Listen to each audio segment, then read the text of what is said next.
Ô, ministro Ramos, por favor, vamos prestar atenção. Muito obrigado. Você gostou? Está ótimo. Senhores, bom dia. Essa reunião é por solicitação minha, ao presidente da República, porque nós iríamos apresentar isso à imprensa, que não foi apresentado, e começaram uma série de especulações sobre esse plano de retomada. Então, eu solicitei ao presidente uma reunião com os ministros, porque o plano não vai ter efeito se todos os senhores não nos ajudarem, cada um na sua área, claro. Tá? Na hora que nós precisarmos das pessoas para a coordenação do plano, o Ministério que não colocar uma pessoa realmente que seja envolvida e tenha capacidade para poder coordenar e executar, esse Ministério vai ficar mais fraco e aí o plano todo fica meio capenga. Tá? É uma apresentação de 10 minutos no máximo, mas é somente isso. Eu pediria também aos senhores que a finalidade não é reunião de ministros para nós discutirmos nada, é simplesmente para apresentarmos o plano. Como é que saiu essa ideia? Eu estava conversando com diversos ministros, entre eles Rogério Marinho, o Tarcísio, inclusive o nome do plano, eu roubei do plano do Tarcísio, né? Pedi autorização a ele e roubei. É um plano Marshall brasileiro. Né? E eu comecei a observar que tinha plano do Ministério de Desenvolvimento Regional, que a economia tem plano, que a saúde tem plano, e não estava havendo uma coordenação, uma sinergia. Então esse foi o motivo dessa reunião aqui. Eu vou procurar ser bem breve no objetivo. Por favor, passa a primeira. Muito bom. Passou tudo, acabou. Então vamos acabar. Você está no fim, está errado, cara. Passa a primeira, muito bom. Os senhores podem observar o seguinte. Eu conversei com o presidente. O problema, nós estamos invertendo a questão de uma lógica de raciocínio. Nós temos um problema. Né? Nós temos esse problema, temos que ver quais são as consequências negativas desse problema. Todo mundo sabia, sanitárias e econômicas. Ninguém tem dúvida, com reflexo em todos os ministérios. Mas o foco não é na solução do problema. O foco hoje, de uma maneira geral, é quem é o culpado. Né? E nós queremos recolocar, vamos dizer assim, readequar isso aí para como o governo deve reagir a esse problema para achar uma solução para as duas consequências negativas que ocorrem. Próximo. Então, é um programa. O programa se chama Pro Brasil. Tá? Dou crédito ao azar do Tarcísio por ele ter conversado comigo. Eu gostei e voltei. Né? Pro Brasil. É um programa para integrar, aprimorar ações estratégicas. Os senhores vão ver que o foco, ele não é de governo, ele é de Estado. Eu estou tentando fazer uma projeção de 10 anos. Tá? Nós vamos ter que fazer isso. Para a retomada do crescimento socioeconômico em resposta aos impactos relacionados ao coronavírus. Tá? Pode passar. As dimensões do programa são essas aí. Tá? Ele pega um modelo de governança, ele busca melhoria da produtividade, investimentos estruturantes e ações estratégicas do setor público. Vai. O programa se divide em duas etapas, ou duas partes. O Pro Brasil deixa eu ver aqui que eu não estou conseguindo enxergar. Ordem e o Pro Brasil Progresso. Tá? O Pro Brasil Ordem, que você não imprimiu para mim, que eu agradeço. Não, botou na página errada. Ele pega um arcabouço normativo, ele trata, essas são as medidas estruturantes dele. Vai ter que ter um arcabouço normativo, investimentos privados, segurança jurídica, jurídica e produtividade, melhoria no ambiente de negócios e mitigação dos impactos socioeconômicos. Na parte de investimento, ele foca em obras públicas, parcerias do setor privado. Esse programa também ele tem um foco na redução das desigualdades regionais. Tá? tem um foco na redução das desigualdades regionais. O Cid está com o dedo errado aí. E só um segundo, por favor. Pode passar, por favor, Cid.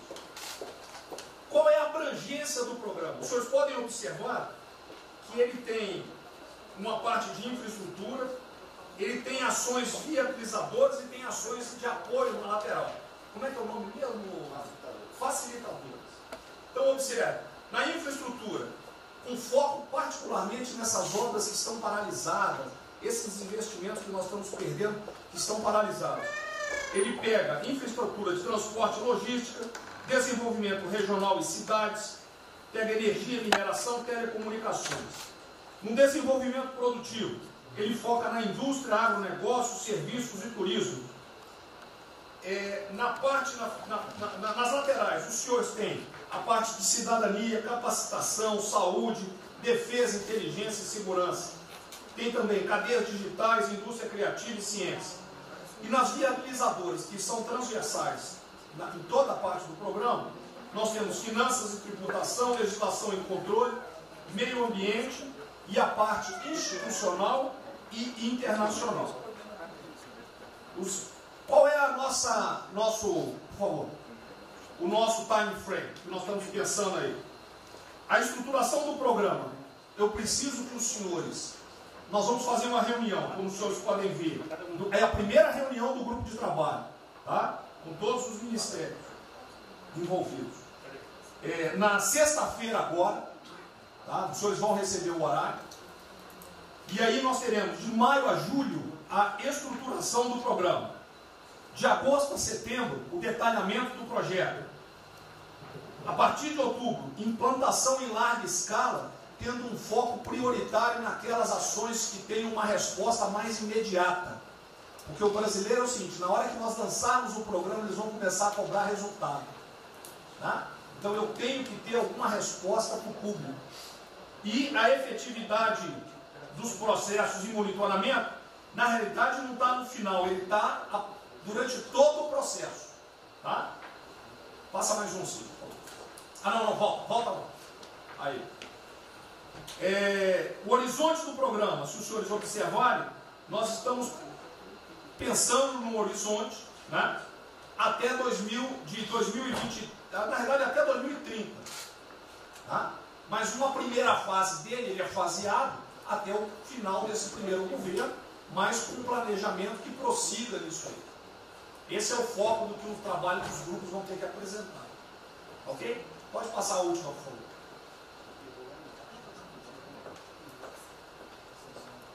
É sem sombra. Certo? Só um layout para os senhores. Então, na sexta-feira, eu solicitaria que os senhores, quando enviassem os representantes, esses representantes já viessem com uma noção dos programas ou do que os senhores pretendem dentro dos ministérios de vocês. Uma primeira ideia, e nós vamos partir disso para elaborar isso aí. O trabalho não será feito aqui é somente uma coordenação. Cada ministério vai fazer e nós vamos coordenar. O presidente é nosso.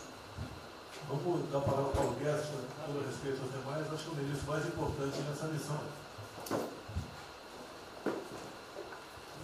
Eu queria fazer a primeira observação seguinte: não chame de plano Marshall que revela um despreparo enorme. Não, isso aqui foi só aqui agora. Então, quando se falou em plano Marshall, para o Brasil é um nome espetacular. 10, 1000. Plano Marshall é um desastre. Revela despreparo nosso. O plano Marshall, por exemplo, os Estados Unidos podem fazer um plano Marshall para nos ajudar.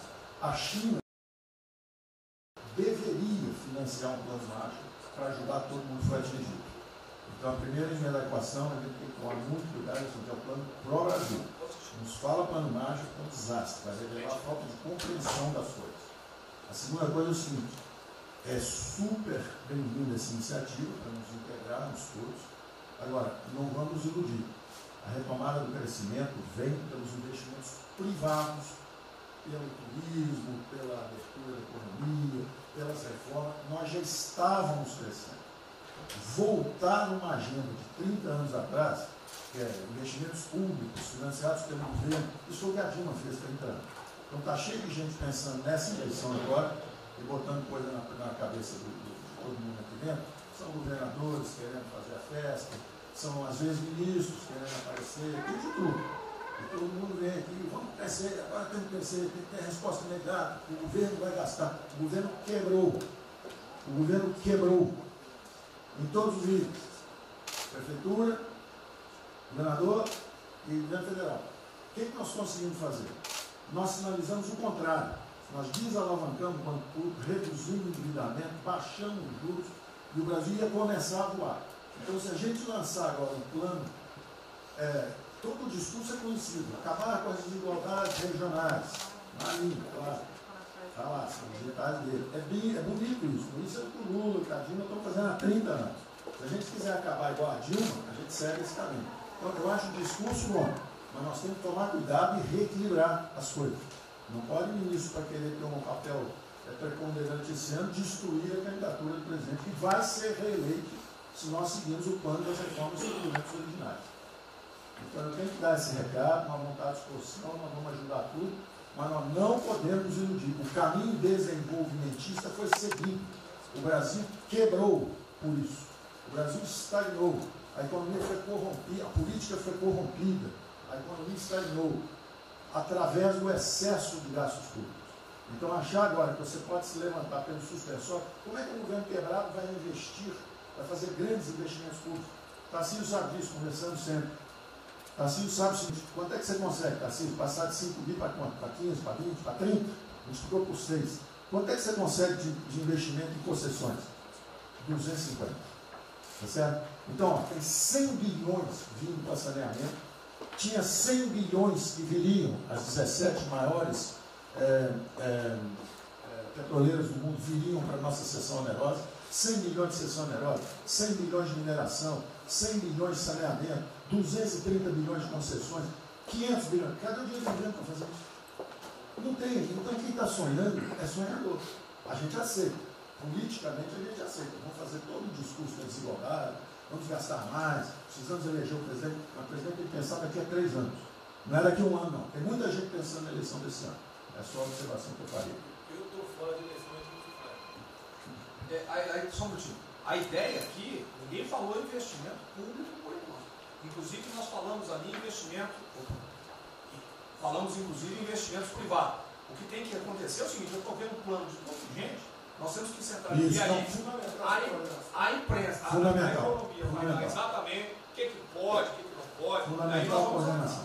Até para isso na imprensa que está saindo. Que saiu na imprensa assim: plano Marshall e a economia está fora. Quer dizer, alguém foi para a imprensa e falou: vendo o plano Marshall ali, a economia está fora. Quer dizer, enfraquecer o nosso discurso num momento desse é uma tolice, é um atentado contra nós mesmos. Questão da imprensa, eu acho que eu resumi hoje dentro do palácio 20 segundos. Eu não vou falar com vocês, que vocês vão deturpar, vocês inventam e potencializam. Tem que ser o papel de cada um. Não pode um sair daqui no cantinho, foi mais ou menos. Não pode falar nada, tem que ignorar esses caras, 100%. Senão a gente não vai para frente. Tem que estar sendo pautado para esses pulhas. O tempo todo jogando um contra o outro. É a Pedro Cristina contra mim. Não pode jogar a Pedro Cristina, joga ela contra mim. O tempo todo. Tá? Então, se a gente puder falar zero na imprensa, é a saída. Bom, eu vou ser muito rápido aqui, general. Primeiro, parabéns. É fundamental esse processo de coordenação e de centro de governo. Nós precisamos ter isso cada vez mais aprofundado e com melhor qualidade. Segundo, eu quero, não precisa, mas eu quero me somar a essa visão do ministro Paulo Guedes, porque, vamos lá, nós recebemos o governo com 36 mil obras paradas. Oriundas da onde? Do pátio. Só para lembrar. O Abraão tem não sei quantas mil creches. 3 mil creches paradas que somam nessas 36. Então, o que nós trouxemos para o Brasil e como é que nós começamos o ano, e eu vou lembrar, presidente, o senhor sempre disse, é muito triste ver um brasileiro chegar no exterior e ser recebido com o manto da desconfiança. Pois nós passamos, Paulo Guedes, o ano todo, Tarcísio, Tereza, Bento, o nosso ministro Marcos Pontes e outros, andando pelo mundo e fazendo o quê? Vendendo o Brasil. Terminamos o ano, lembra do número, 482 bilhões de investimentos para os próximos 20 anos. Uma boa parte, mineração, petróleo, por aí vai. Recebemos 90 bilhões de bônus de outorga. Nós temos 10 bilhões de dólares do governo da Arábia Saudita que precisa definir onde é que vai votar. Mas o príncipe autorizou. São 50 bilhões de reais a dinheiro de ouro. Então, eu tenho convicção de que nós temos que continuar fazendo o que a gente vinha fazendo. Ou seja, aprofundando a participação da sociedade. Nós temos uma coisa emblemática aqui, que é a Lei da Liberdade Econômica, que pela primeira vez na história do Brasil, desde que o Brasil é Brasil, o cidadão diante do Estado tem razão, até que o Estado prove ao contrário. Foi isso que fez os americanos, que há 200 anos atrás eram muito mais pobres do que nós, ser muito mais ricos do que nós. Então, o aprofundamento são sim das reformas, é sim ousar e ter uma reforma tributária que baixe o imposto no Brasil, reduz a carga tributária, estou falando sério. A gente nunca discutiu isso entre nós, mas isso tem que caminhar para isso. Por quê? Porque aí nós damos fôlego à iniciativa privada para que ela faça o que tem que fazer e nós vamos ser mediadores desse processo. Apenas. E sinceramente, eu acho que todo o nosso esforço nos próximos dias tem que ser como é que nós mantemos a nossa linha, porque nós terminamos o ano, ministro Ernesto, ministro Tarcísio. O senhor foi recebido na Federação das Indústrias Alemãs com um slide que mostrava a 163 os caminhões atolados e a 163 pavimentado.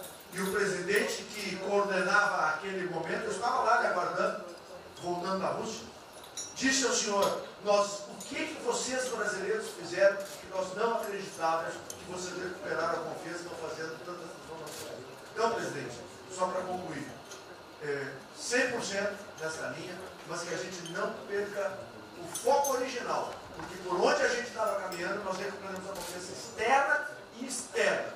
Fomos acometidos de algo muito grave, que é uma doença, e que foi levado ao paroxismo da histeria, o que serve ao interesse de muitos, os mais variados, eu não vou aqui detalhar. Mas, sinceramente, temos que rapidamente voltar ao que nós estamos fazendo, porque nós estamos no caminho certo, e a prova disso é que todo mundo voltou a olhar o Brasil como esse. Bom, eu vou partir do princípio que todos que estão aqui são bem intencionados e querem bem o Brasil. Tá? Então, nós temos a teoria da conspiração em que ninguém quer solapar os alicerces da República nem abalar a administração do presidente Bolsonaro. Eu quero lembrar a todos que não existem verdades absolutas. Por favor, vamos refletir. O que está acontecendo hoje no mundo não tem parâmetro nos últimos 100 anos. O que está acontecendo hoje no mundo vai permitir, de acordo com a FMI, que foi a previsão de uma semana atrás, de uma diminuição de quase 3% do PIB mundial, no caso do Brasil, de mais de 5%. Não tem parâmetro. Em situações extraordinárias, remédios extraordinários de forma circunstancial.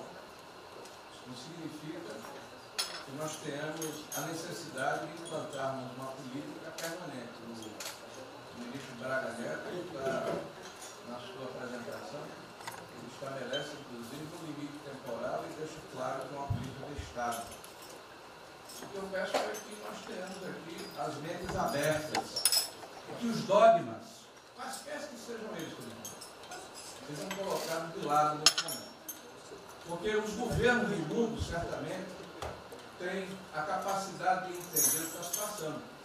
Eu tenho visto governos extremamente liberais preparando programas de reconstrução, levando em consideração a necessidade de que o Estado Estado Nacional passa a ter um papel diferente como tomador de risco nesse momento em que há uma queda abrupta da liquidez.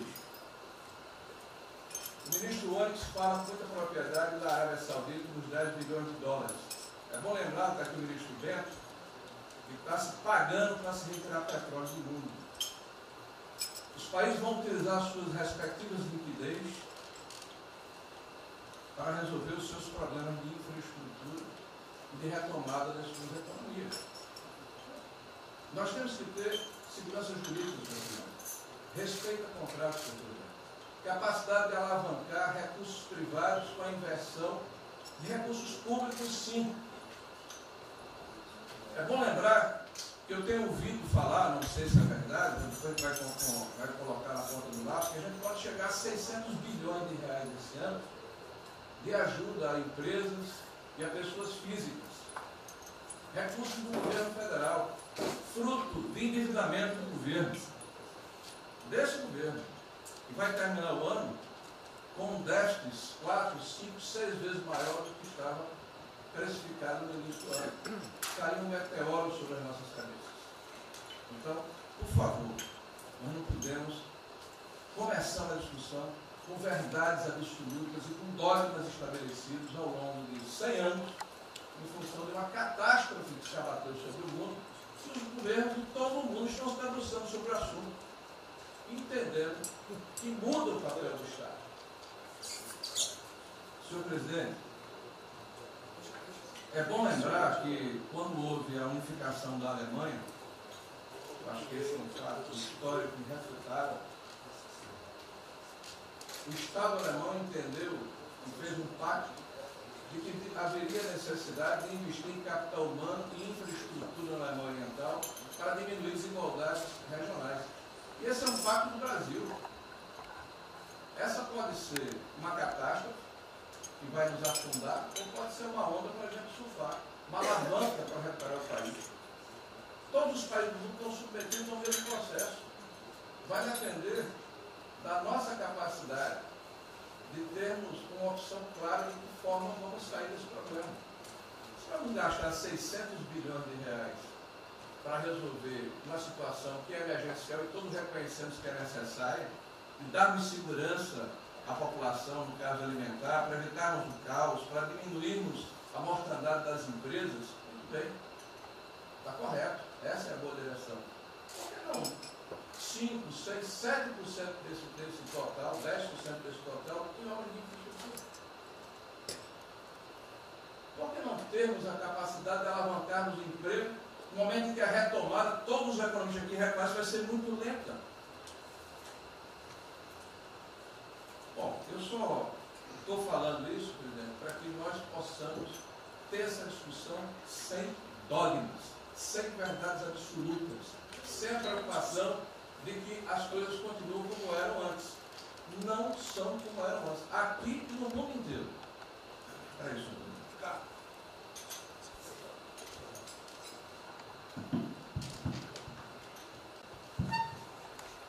Presidente, estava assistindo atentamente a apresentação do colega Wilson Braga Neto. Na parte final, no slide das questões transversais, está o meio ambiente, mas acho que o que eu vou dizer aqui sobre o meio ambiente se aplica a diversas outras matérias. Nós temos a possibilidade, nesse momento que a atenção da imprensa está voltada quase que exclusivamente para o Covid e daqui a pouco para a Amazônia.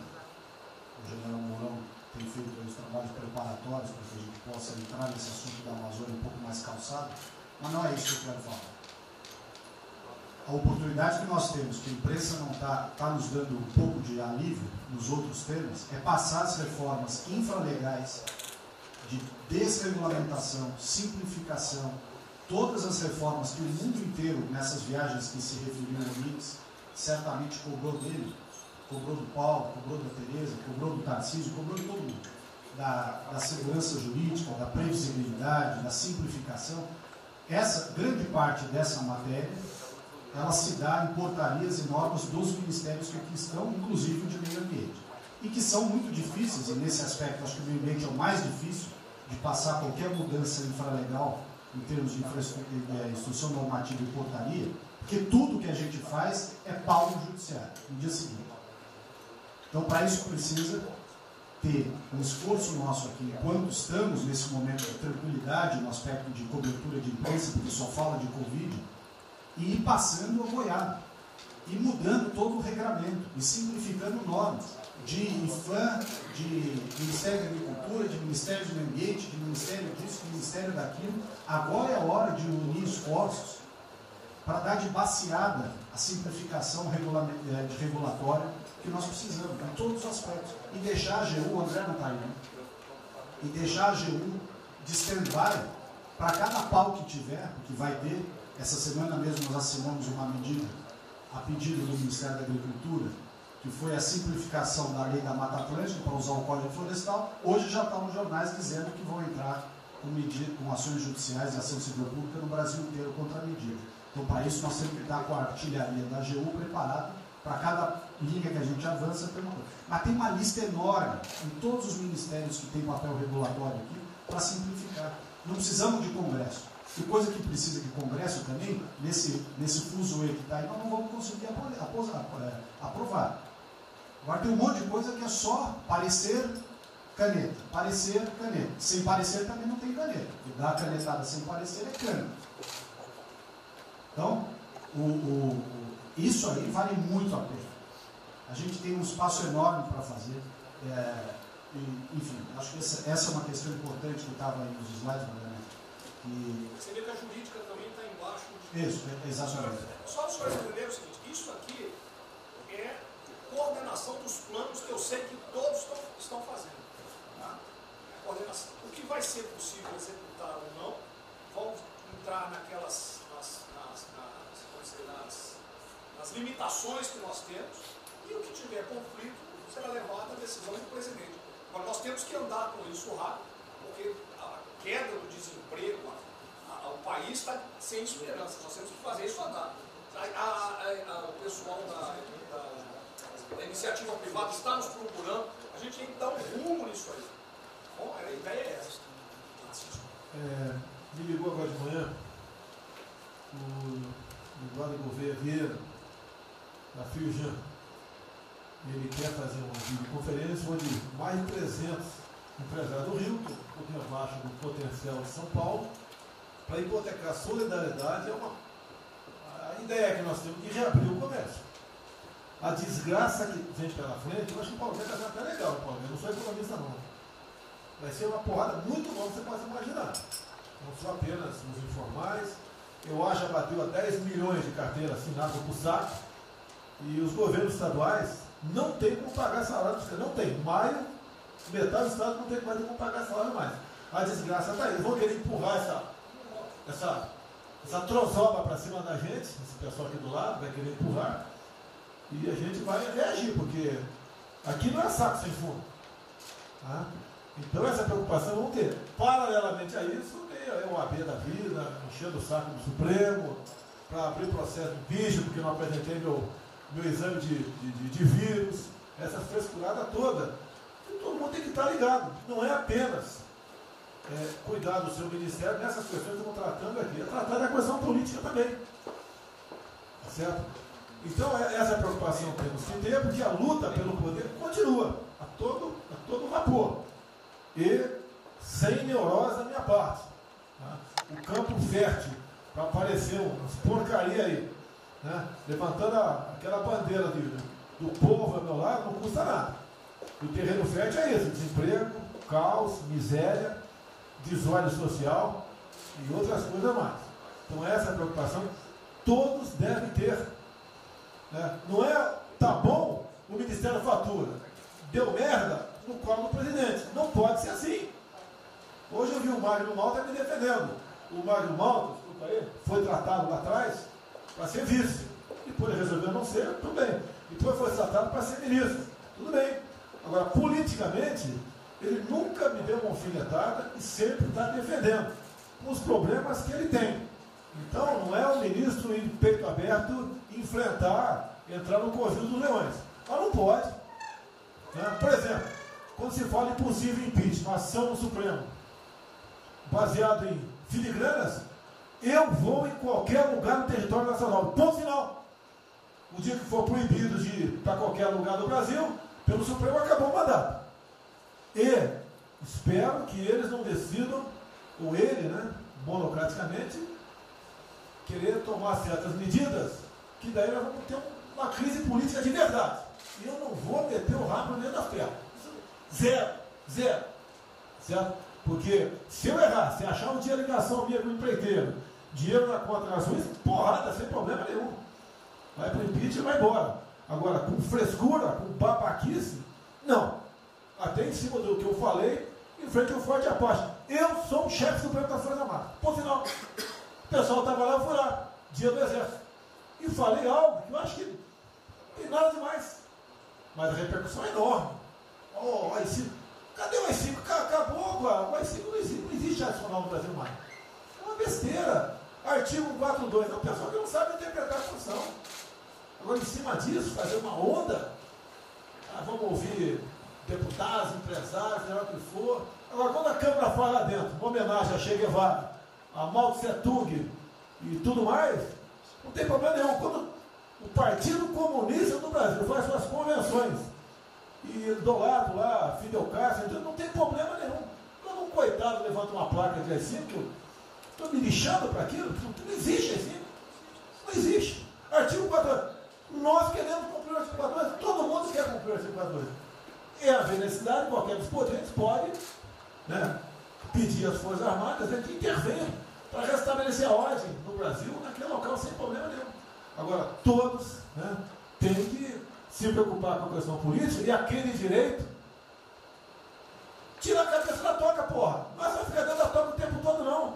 Estou bem, estou cuidando da minha imagem, a minha imagem está aqui, eu sou bonitinho, e o requisito todo, não, tem que fazer essa parte. Então é isso que eu tenho falar com você, que depois de um certo momento, onde chegar a cabeça dessas pessoas, fica difícil voltar atrás. Daí que é uma crise, é uma crise. Não tenho amor por esse mandato, para a cadeira de presidente. Zero. Não vou provocar ninguém.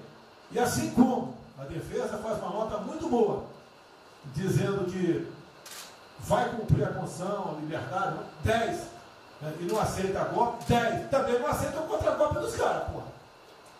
Vai deixar alguns malucos aí, que sabem quem são, ficar aí naquela fervura de o presidente é irresponsável, ele é maluco, ele é genocida.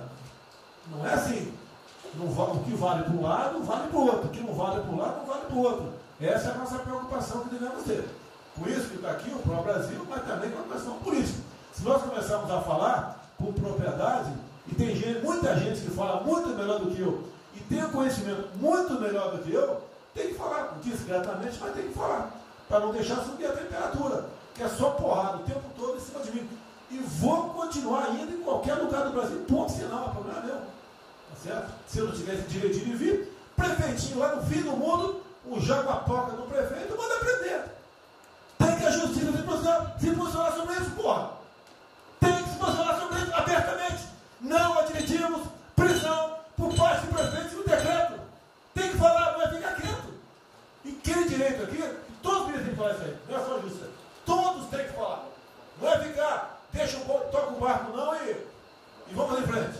Tá? Então é isso que eu apelo a vocês, pô. Essa preocupação, acordem para a política e se exponham. Afinal de contas, o governo não só.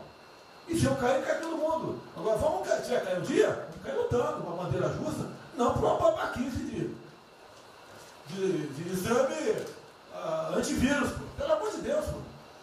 Tá? Eu, até já bem claro, de uns 8 anos para cá, quando pedia farmácia de manipulação, um remédio qualquer, eu falava com o médico. Bota um nome de fantasia, porque se for o meu nome para lá, como era sempre um cara manjado, né, tem 3, 4 que vão manipular lá o medicamento, pode me envenenar, pô. E assim é a mesma coisa a questão do vírus, entre outros. De acordo com o interesse, o cara dá negativo, ou dá positivo, depois que deu, vai para a contraprova, vai dar problema. E nós sabemos, tá certo, que nós temos um compromisso com a verdade. Eu jamais mentiria se não tivesse realmente um exame negativo. Jamais eu mentia negativo, deu positivo, vice-versa. Jamais. A verdade é acima de tudo. Então é um apelo que eu faço a todos que se preocupem com política para não ser surpreendido. Eu não vou esperar o barco começar a afundar para tirar água. Estou tirando água e vou continuar tirando água de todos os ministérios. Tocante é isso. A pessoa tem que entender. Se não quer entender, paciência, pô. E eu tenho o poder e vou interferir em todos os ministérios, sem exceção. Nos bancos eu falo com o Paulo Guedes, se tiver que interferir. Nunca tive problema, zero problema com o Paulo Guedes. Agora os demais, vou. Eu não posso ser surpreendido com notícias. Eu tenho a PF que não me dá informações. Eu tenho as inteligências das coisas mais que não têm informações. A BIM tem seus problemas, tem algumas informações. Só não tenho mais porque está faltando, realmente, temos problemas, aparelhamento, etc. Mas a gente não pode ver essa informação. Quem é que nunca ficou atrás da porta ouvindo que seu filho ou sua filha está comentando? Tem que ver, depois que ela engravida, não adianta falar com ela mais. Tem que ver, depois que o moleque encheu os conos de droga, não adianta mais falar com ele, já era. A informação é assim. Eu estava vendo, estudando esse fim de semana aqui, como é que o serviço chinês secreto trabalha nos Estados Unidos. Qual a preocupação nossa aqui? É simples o negócio. Ah, não deve falar publicamente. Deve falar como? Está todo mundo vendo o que está acontecendo?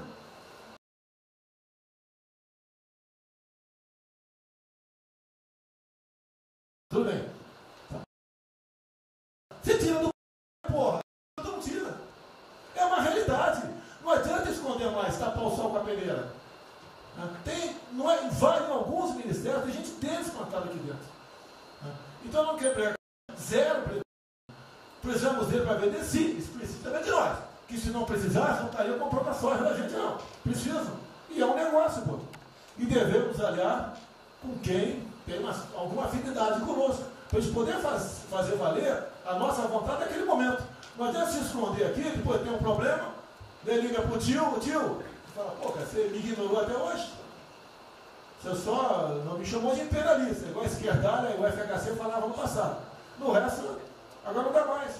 Então essa é a preocupação que temos que ter. A questão estratégica, que não estamos tendo. E me desculpe, o serviço de informações nosso, todos, são uma vergonha. Uma vergonha. Que eu não sou informado. E não dá para trabalhar assim. Fica difícil. Por isso, vou interferir. E ponto final, pô. Não é ameaça, não é extrapolação da minha parte. É uma verdade. Como eu falei, né? Deus ministério dos senhores. O poder de veto. Mudou agora, tem que mudar. E eu quero realmente governar o Brasil. Na presença de todos aqui, como disse o Marinho, né? Aqui é o mesmo barco. Se alguém cavar no porão aqui, vai todo mundo para o saco aqui, vai todo mundo morrer afogado. Então é isso que a gente precisa. É pensar além do que tem que fazer internamente aqui. Quando eu explodi em metro, conversei com o Paulo Guedes. Desculpa a linguagem, é uma putaria. Putaria em metro. Trocar tacógrafo, trocar taxímetro, botar chip na bomba de combustível. Putaria, igualzinho tomar 3 pilos. Está muito bem agora, mas precipiou a porrada. Ah, botou um coronel. O coronel foi pelo hino. Eu ia botar um coronel, você vai ter uma formação. Tá? E assim nós devemos agir. Como estava discutindo agora, IFAM, né? Está lá vinculado à cultura. Eu fiz a cagada em escolher, não escolher uma pessoa que tivesse também outro perfil. Uma excelente pessoa que está lá, tá? Mas tinha que ter outro perfil também. E vamos parar qualquer obra no Brasil. Compara do Luciano Hang. Encontra lá um cocô petrificado de índio, para a obra. Para a obra. O que tem que fazer? Alguém no IFAM que resolva o assunto. E assim nós temos que proceder. E assim, cada hora, como eu falei da Tereza Cristina, que mudou a questão normativa, revocou a questão normativa, ajudou 400 mil pessoas no Vale do Ribeira, parabéns. Assim são outras decisões. A questão de armamento, tá? As questões de... por quê? Espera aí. Senhor ministro da Justiça, por favor. Foi decidido há pouco tempo que não podia botar algema em quase ninguém. Por que estão botando algema em cidadão que está trabalhando, ou mulher que está em praça pública, e a justiça não fala nada? Tem que falar, pô! Vai ficar quieto até quando? Ou eu tenho que continuar me expondo? Tem que falar, botar para fora, esculachar. Não pode botar algema. Decisão do próprio Supremo. E vão ficar quietos até quando? Estão humilhando o nosso povo, porque isso está crescendo.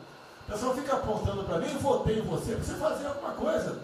Votei em você para você tomar decisões, para você brigar. E é verdade. Eu estou me lixando com a reeleição. Eu quero mais que alguém seja eleito, se eu vier candidato, tá? Eu quero ter paz no Brasil, mais nada.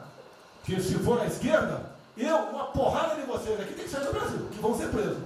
E eu tenho certeza que vão me condenar por homofobia, 8 anos por homofobia. Ele inventa o racismo, como inventaram agora por Von Traub. Desculpa usar a puta que eu pariu. O Von Traub pode ter falado uma merda do mundo, mas racista. Vamos ter que reagir, pessoal. É outra briga. Tem que ser um governo com altivez. Se expor, mostrar que nós temos o povo do nosso lado. Que nós somos submissos ao povo. Nós queremos realmente, é como disse, se não me engano, Margaret Thatcher, né? Ou Reagan, não sei, para ser conduzido pela povo brasileiro, ponto final. Onde o povo está, vamos estar juntos. Eu não convidei ninguém para ir para frente do Forte Apache. Ninguém, zero. Estava na casa do meu filho, fiquei sabendo, vou para lá. A empresa está falando agora que não sei, 2 ministros militares aí não aceitaram meu convite. O dia que ou eu convido o ministro para o churrasco em casa, eu pago a missão. Eu vou pagar a missão. A missão foi absurda, o ministro falou, tchau, estou fora. Tá certo? Ou vai e fica puto, mas vai, pô. E jamais eu vou pagar uma missão escrota para quem quer que seja. Nem no quartel fazer isso com o recruta, nem no quartel. Tá certo? Quem tirar o nosso convívio aqui, que é muito bom, partir para essa linha. Não estamos em desespero, nós estamos bem. Não somos acusados de desvio, de corrupção, nada, tá zero. Temos problema pela frente. Vamos tentar solucionar. Eu tenho conversado com vários ministros. E vamos solucionar. Porque o destino do Brasil está na mão desse grupo privilegiado que está aqui. E eu não seria nada sem vocês. Vocês não seriam ministros sem eu. Duvido. Dificilmente eu tenha sido ministro se tivesse uma data aqui. Eu duvido. Podia aceitar por alguns dias, né? Depois ver a sacanagem que ia ser, não ia ser diferente do que foi os 2 anos anteriores do PT, né? Ia pedir para sair. Então, um apelo para vocês: todo mundo se preocupa com o futuro do Brasil, com a questão política. Criticar um ato de uma pessoa ou outra não é criticar o Congresso ou de criticar o Supremo Tribunal Federal. Quem não ficou revoltado, o Moro ficou revoltado com a liberdade desse pessoal. Por causa de vírus, botou esse estuprador para fora. Imagine ter estuprado uma filha nossa, um filho da puta desse posto de liberdade. Nós temos que colocar no lugar dessas pessoas, desse pai que tenha sido estuprado, aí os vagabundos foi posto na rua. Com a decisão, foda-se quem seja, tem que jogar pesado em cima disso. Não é um desabafo, pessoal, é uma realidade. O nosso barco está indo, mas não sabemos ainda, no momento, dado o último caso, vírus, para onde é nosso barco. Pode estar indo em direção ao iceberg. A gente vai para o fundo. Então vamos se ligar, vamos se preocupar. Quem de direito se manifesta com altivez, com palavras polidas, tá? Mas coloca uma posição. Porque não pode tudo veio para a minha retaguarda, tudo. Tá? E vocês têm que apoiar junto comigo. Logicamente, quando tiver motivo para apoiar. Ou motivo para bater.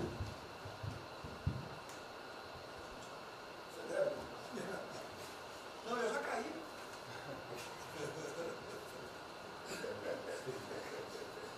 Foi o ministro Moro que falou. A sequência aqui é o seguinte: o ministro Moro, Montezano, o Nelson e o Paulo Guedes. Aí eu pediria só aos senhores que fossem em pé.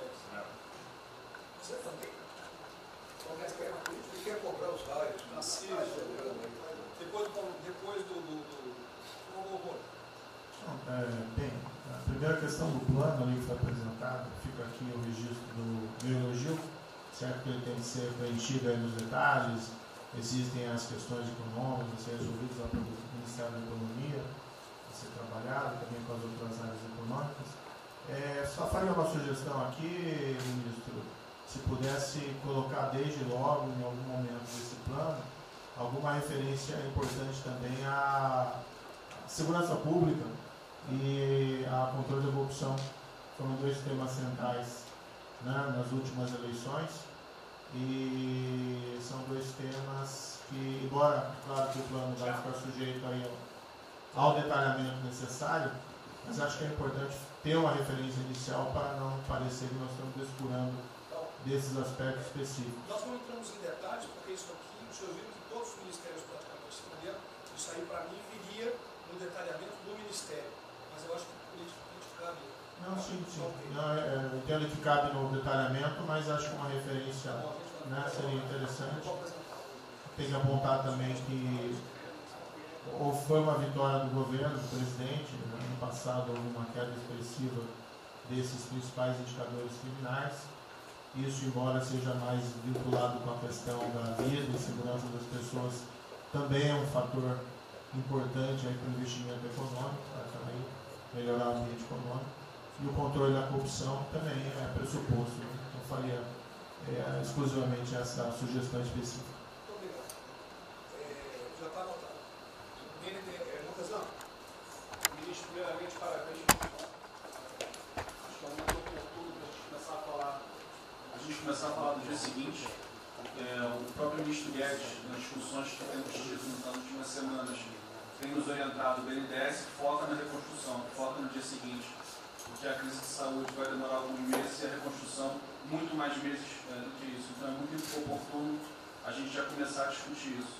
Segundo, aqui eu subscrevo as palavras do ministro Salles, o que a gente tem observado nos projetos e concessões, etc., uma parte crítica essa legislação para o funcionamento da máquina pública. É um momento muito oportuno para a gente aproveitar isso. Isso faz uma baita diferença no preço de um projeto, na velocidade, faz muita diferença. Então, subscrevo aqui as palavras do ministro Salles. E, por último, ministro, quando eu assumi o banco em julho, o banco estava montado como uma fábrica de empréstimo. O banco, durante 15 anos, foi uma fábrica de empréstimo. De julho até hoje, a gente fez uma reestruturação completa no banco, montando o que eu acredito hoje ser já o maior banco de investimento do Brasil em pessoas, e um banco de investimento de serviços focado em planejamentos econômicos setoriais e estruturação de projetos. Tá? O banco já está atuando dessa forma. Temos um vasto conhecimento setorial, um vasto conhecimento de planejamento, já está rodando a contento. E esse BNDES de hoje se parece muito mais com o BNDES de 20 anos atrás, que era o BNDES que planejava e estruturava esses projetos do Brasil. Então, eu queria colocar aqui à sua disposição, que nos use, estamos a serviço. Então, o que o senhor achar adequado e razoável, tanto no fornecimento de informações, mas como também nesse planejamento, na coordenação, temos já um modo operandi, uma estrutura que é plug and play. Se o senhor quiser usar, já está pronta para rodar para esse tipo de mapeamento de estruturação de projeto. Então, por favor, sinta-se bem à vontade de nos usar integralmente aqui na coordenação desse projeto, caso o senhor entenda adequado. Tá? Tiago. Nelson. Bom, estou chegando aqui, então é importante que eu coloque para vocês como é que a gente vai trabalhar. A saúde é fundamental, porque enquanto a gente não mostrar para a sociedade que a gente tem o controle da doença, da saída dela, qualquer tentativa econômica vai ser ruim, porque o medo vai impedir que você trate a economia como uma prioridade. Então, controlar a doença hoje é fundamental. E controlar a doença não significa que a gente vai curar a doença em uma semana, mas que a gente não é um barco à deriva e que a gente tem uma estratégia para trabalhar essa doença. Então, são 3 coisas que a gente vai trabalhar. Primeiro, a informação, para entender o que é a doença, qual é a evolução dela, como é que está a infraestrutura para cuidar da doença. Porque um dos grandes problemas que a gente tem hoje, se a gente olhar o Brasil hoje, ele é um dos melhores países em número em relação à mortalidade. O que assusta é você ver que o hospital não consegue atender, a gente no frigorífico, a gente está abrindo cofre em algum lugar para enterrar, e isso traz medo. E o medo impede que qualquer outra atividade tenha sucesso. Porque enquanto isso não for sanado, o restante vai ter muito pouca chance de ser comprado pela sociedade. A segunda coisa é estruturar a operação de cuidado. Então a gente vai investir em logística, vai investir na parte de compra e tentar melhorar o processo. Por quê? Porque se eu tiver os hospitais funcionando, eu vou ter os pacientes tratados, eu não tenho a sensação da crise, o medo melhora e o restante pode entrar. E a terceira coisa é a gente deixar claro um programa de saída do isolamento e do distanciamento. Não é que vai sair amanhã, mas eles têm que ter um planejamento. Porque aí a gente realmente mostra que a situação está na nossa mão. Pode ser que demore um pouco, mas a gente está controlando esse processo, que eles estão passando um barco à deriva. Então, basicamente, eu queria falar para vocês, essa é a forma como a gente vai tratar. A gente vai estar interagindo com todos os ministérios que forem necessários para que isso aconteça da forma mais rápida possível. Basicamente é isso. É um prazer estar aqui com vocês. Ontem eu liguei para o diretor-geral da Polícia Rodoviária Federal. Chegou ao meu conhecimento uma nota que era dele sobre o passamento de um patrulheiro. E ele enfatizou que era por 2019. Eu liguei para ele, por favor. O que mais? Ele era obeso, era isso, tinha comorbidades. Mas ali na nota dele só saiu Covid-19. Então, vamos alertar aquele direito do respectivo ministério, pode botar Covid-19, mas bota também, fibrose, um montão de coisa. Não pensa nesse negócio, tem um montão de coisa lá. É exatamente para levar um medo à população. E que, olha, morreu um sargento do Exército, por exemplo. A princípio é um cara que está bem de saúde. Né? Um policial federal, né? Seja lá o que for. E isso daí não pode acontecer. Então, pede esse cuidado com os colegas, né? Aquele direito do respectivo ministério, que tem alguém encarregado disso, né? Tomar esse devido cuidado para não levar mais medo ainda para a população. Você perguntou, nossa, aí perguntou quanto tempo levaria para mostrar o plano, alguma coisa. Eu acredito que. Não, nós já conversamos hoje. Não, nós já conversamos hoje sobre isso. O COP está montando junto com a saúde. Tá? A gente está trazendo recurso para poder acelerar esse processo, porque a gente está correndo muito tempo. Enquanto a gente não conseguir controlar a percepção que a gente hoje tem condição de cuidar das pessoas, vai ser difícil. Né? E o problema da doença é que você pega um sistema que, se você falar em eficiência, os hospitais têm que ser eficientes. Então, quando você fala em eficiência, você vai quase no limite do cuidado. Você não tem sobra, você não tem gordura. Quando você pega uma doença que chega, que é muita gente ao mesmo tempo, você não consegue ter agilidade para preparar o sistema para cuidar dela. E a gente tem um problema adicional que a gente tem que tomar cuidado, que é o seguinte: como você tem os hospitais com pouca, você tem muita gente falando de Covid, mas os hospitais estão diminuindo muito o atendimento, o que significa que eles vão ter problema financeiro. Se isso prorroga, esses hospitais vão ter cada vez mais dificuldade. Você vai poder ter um hospital mais sucateado, um hospital fechado. O que está acontecendo hoje? Vamos botar em números hoje. A gente tem 4 milhões de pessoas hoje com a Covid. O Brasil hoje tem 212 milhões de pessoas. Tem 208 milhões que não estão tendo a atenção necessária. Você tem câncer, cardiovascular, isso tudo está represado, a demanda é reprimida. Quando você controlar a Covid, o não Covid vai chegar com tudo. Você pode pegar uma estrutura sucateada. Aí você só vai transferir o problema de medo, que vai ser o medo da Covid e o medo da não Covid. Então a gente tem que estar preparado para isso tudo. Então não é só trabalhar o curtíssimo prazo, a gente tem que preparar para essa segunda fase que vai chegar também. Isso tudo a gente está fazendo, só para vocês saberem que a gente está pensando nisso tudo, só para vocês saberem que está tudo trabalhando. Tá. Por favor, o ministro Tarcísio, eu pediria aos senhores que fossem bem breves. Não, já não tem jeito.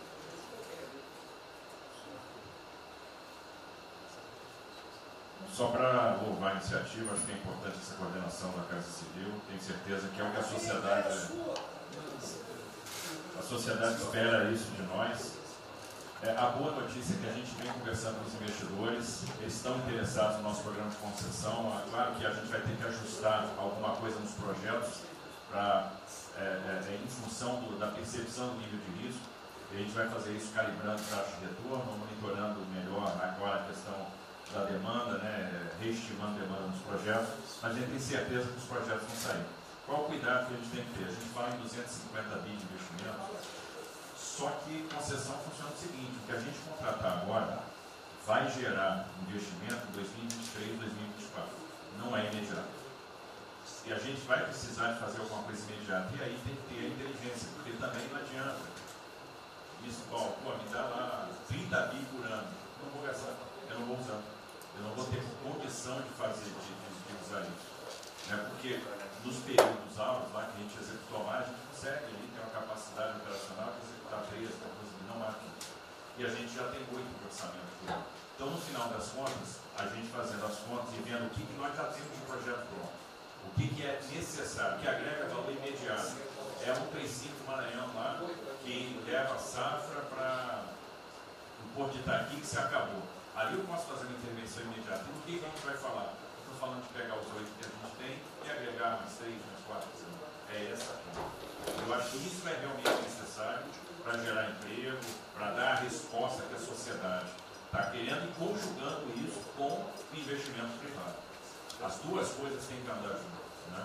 E aí nós vamos dar um bom retorno. A gente está vendo aí o esforço que o BNDES está fazendo, está fazendo um trabalho magnífico, trazendo o banco, trazendo o privado, o sindicato de bancos, para assumir uma responsabilidade que é deles também.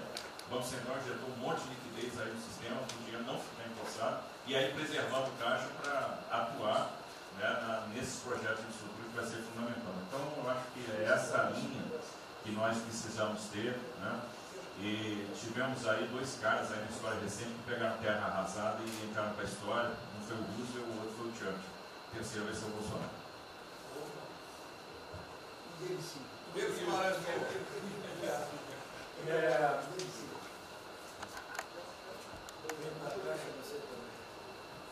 Peço aos senhores que sejam breves. São só 5 pontos muito rápidos. Primeiro, presidente, o maior programa da história do mundo de inclusão social, digital, que nós estamos fazendo nesse governo, pessoas que tomavam dinheiro a 25% ao mês. Quer dizer, todos os ladrões lá, PT, PMDB, PSDB, aquela ladroagem toda, 25% ao mês. E ninguém se indigna. Esse governo que se indignou, o governo dos liberais. Então, assim, acho que a gente está com problemas narrativos. Hoje de manhã, por exemplo, o pessoal da Band queria dinheiro. O ponto é o seguinte: vai ou não vai dar dinheiro para Bandeirantes? Ah, não vai dar dinheiro para Bandeirantes? Passei meia hora levando porrada, mas repliquei. E falei, olha, vocês estão em casa? Eu tenho 30 mil funcionários na rua. Não tem esse negócio, essa frescurada de home office. Eu já visitei 15 agências. E você em casa? Aí o pessoal ficou um pouco mais calmo. Quer dizer, eu posso ter 30 mil brasileiros nas agências lá. Sabe quantas pessoas a Caixa está pagando hoje? 7 milhões de pessoas. E todo mundo home office. Que porcaria é essa? Desculpa o meu ponto, presidente. Quando o senhor falou, eu vou me emocionar. O Luiz Lima, que nadou com meu pai, foi atleta olímpico, teve a esposa e a filha de 14 anos presas ontem, no Camburão. Que porra é essa? Desculpa. Que porra é essa? O cara vai pro Camburão com a filha, se fosse eu, ia pegar minhas 15 armas e ia dar uma... Eu ia morrer. Porque se a minha filha fosse pro Camburão, eu ia matar ou morrer. Que isso? Estava nadando, é uma atleta olímpica. Você tira a pessoa está nadando com 14 anos. Eu tenho uma filha Maria de 14 anos. Se a minha filha fosse pro Camburão, ou eu matava ou morria. Isso. E a esposa do Luiz Lima nem usou o fato de ser esposa do deputado federal. Mas assim, foi calado, saiu calado. E aquele governador roubando para direito, para tudo quanto é lado. Então o governador rouba, aí ele sai prendendo todo mundo e fica tudo isso por isso mesmo. Aí a gente faz o maior programa da história da humanidade de inclusão de pessoas que recebiam 25% ao mês, cobrado. PSDB, PT, PMDB, aquele grupo todo. Na hora de privatizar, todo mundo, com 200 milhões, 300 milhões, tem vice-presidente da Caixa que eu expulsei, dos 120, 105 eu tirei. E se o senhor precisar, obviamente, meu chefe, o ministro Paulo Guedes, ele decide. Não tem problema. Inclusive, porque o que acontece? Se roubar, eu vou ligar para o ministro Moro para prender. Agora, se precisar de diretoria, não sei o que, desde que sejam honestos, o ministro Paulo Guedes é que decide, etc. Mas dos 120, eu tirei 105. E na Caixa, não tem desonestidade, até onde eu saiba. Mas, assim, eu acho que a gente está levando muita porrada, presidente. E, de novo, não estou dizendo ninguém daqui não, só leva porrada. Agora, tem limite. Desculpa, todo lugar que eu vou, as pessoas normalmente são educadas. Mas a paciência chega no limite, obviamente não dessa maneira, eu acho que tem um ponto. Nós estamos emprestando 154 bilhões de reais, mas só um ponto que eu acho importante. Tarcísio é super meu amigo e ele é muito esperto. Qual que é o grande ponto que a gente tem que evitar? O cara está quebrado, já estava quebrado antes e quer lançar um adesivo. Então, assim, claramente tem que ajudar e eu concordo. Tanto que nós emprestamos 43 bilhões de reais para o segmento imobiliário. 1,5 milhão de pessoas deixaram de ser demitidas. Agora não é para todo mundo, não. Aquela empresa que já estava quebrada antes, por que a gente vai dar uma adesivo? Então, este ajuste fino é importante que os bancos têm que fazer. Por quê? Último ponto que eu falo. Já estou sendo processado também, vou mais de 2 juntos para a cadeia, por causa do auxílio emergencial. Sabe o que tem? Tem gente do TCU dizendo que a gente está ganhando muito, E tem gente dizendo que a gente está dando pouco. Ferrou. Ou seja, tem gente querendo me prender porque está dizendo que a gente está dando muito. E tem gente querendo me prender, que são aqueles caras lá que estavam antes, dando pouco. Vou acabar sendo preso, mas o que a gente não vai fazer? Deixar 30, 40, 50 milhões de pessoas passarem fome. Então, é só o meu recado dizendo o seguinte: a Caixa, Banco de todos os brasileiros. Poxa, a gente está com 30 mil pessoas. Eu passo ligando, 45 pessoas na Caixa tiveram coronavírus. 2 faleceram, um, na verdade, com 70 anos já estava aposentado, e outro. A pessoa, eu chorei mais do que a pessoa, a mãe. Uma pessoa em 30 mil que estão o dia inteiro. E eu já falei para minha esposa, se tiver qualquer coisa, eu vou tomar 1 litro de hidrocloroquina, aquelas coisas todas. Então, assim, eu acho que a gente está, só o último ponto, numa questão de histeria coletiva. Quer dizer, eu posso ter 30 mil funcionários da Caixa pagando 7 milhões hoje, 2 milhões na segunda, ontem a gente abriu 800 agências, vamos abrir no sábado, no domingo, 2 horas antes. Então, o que a imprensa quer? Que você pague e dane-se os funcionários da Caixa. Mas se morrer 2, Jornal Nacional, presidente Bolsonaro e presidente Pedro, irresponsáveis porque abriram. A gente só vai levar porrada. Agora, realmente, meu ponto é inaceitável, foi a primeira vez que aconteceu. Eu conheço a Milena, Lene, Romine, atleta olímpica. Quer dizer, um atleta olímpico, a esposa atleta olímpica, a filha de 14 anos no camburão. Eu não sei se eles botaram lá atrás ou no meio. E aí você solta o estuprador, então eu acho que realmente tem uma questão. De novo, eu quero só reforçar uma coisa. O ministro Moro, em um dia, resolveu um problema muito importante. Muito obrigado, ministro. O que aconteceu? Os guardas, né, os que ficam dentro da agência, não poderiam, pela legislação, estar fora. O que aconteceu? O ministro, 5 horas, resolveu o problema.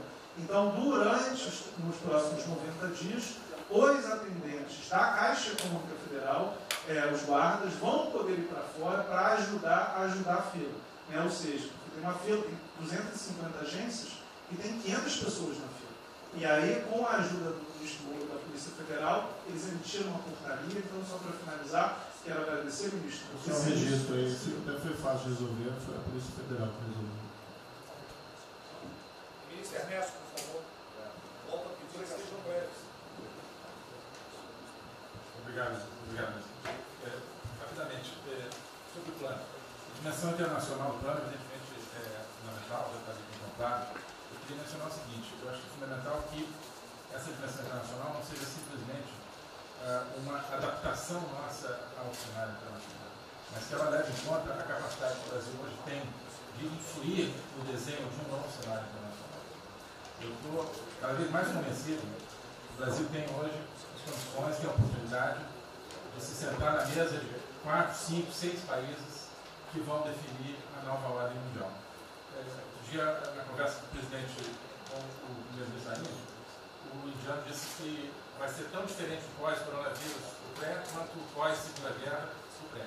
Eu acho que é verdade. E assim como houve um Conselho de Segurança que definiu a ordem mundial, 5 países depois da Segunda Guerra, vai haver uma espécie de novo Conselho de Segurança, e nós temos dessa vez a oportunidade de entrar nele e acreditar na possibilidade do Brasil influenciar, ajudar a formatar um novo cenário.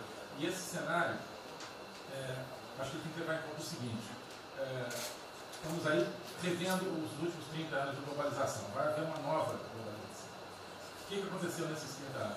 Foi uma globalização cega para o tema dos valores, para o tema da democracia e da liberdade.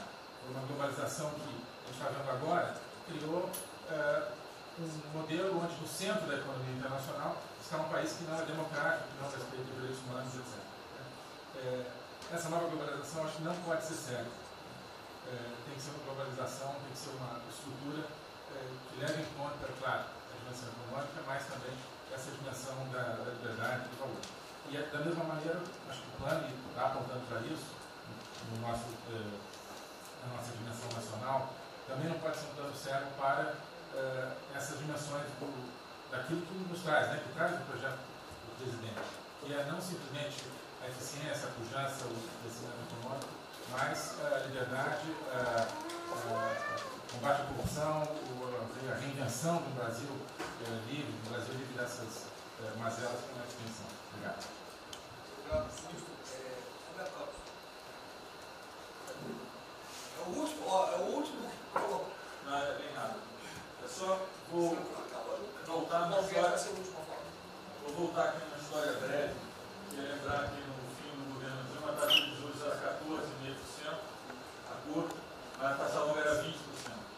E aí quando a gente olha o que aconteceu e o que proporcionou a taxa de juros cair, é interessante, porque teve um dia, 18 de agosto, saiu uma manchete no jornal que todos os elementos apontavam que ia ter o teto de gastos. Naquele dia, a curva de juros começou a cair e foi quando depois o presidente do Banco Central anterior começou a cair os juros.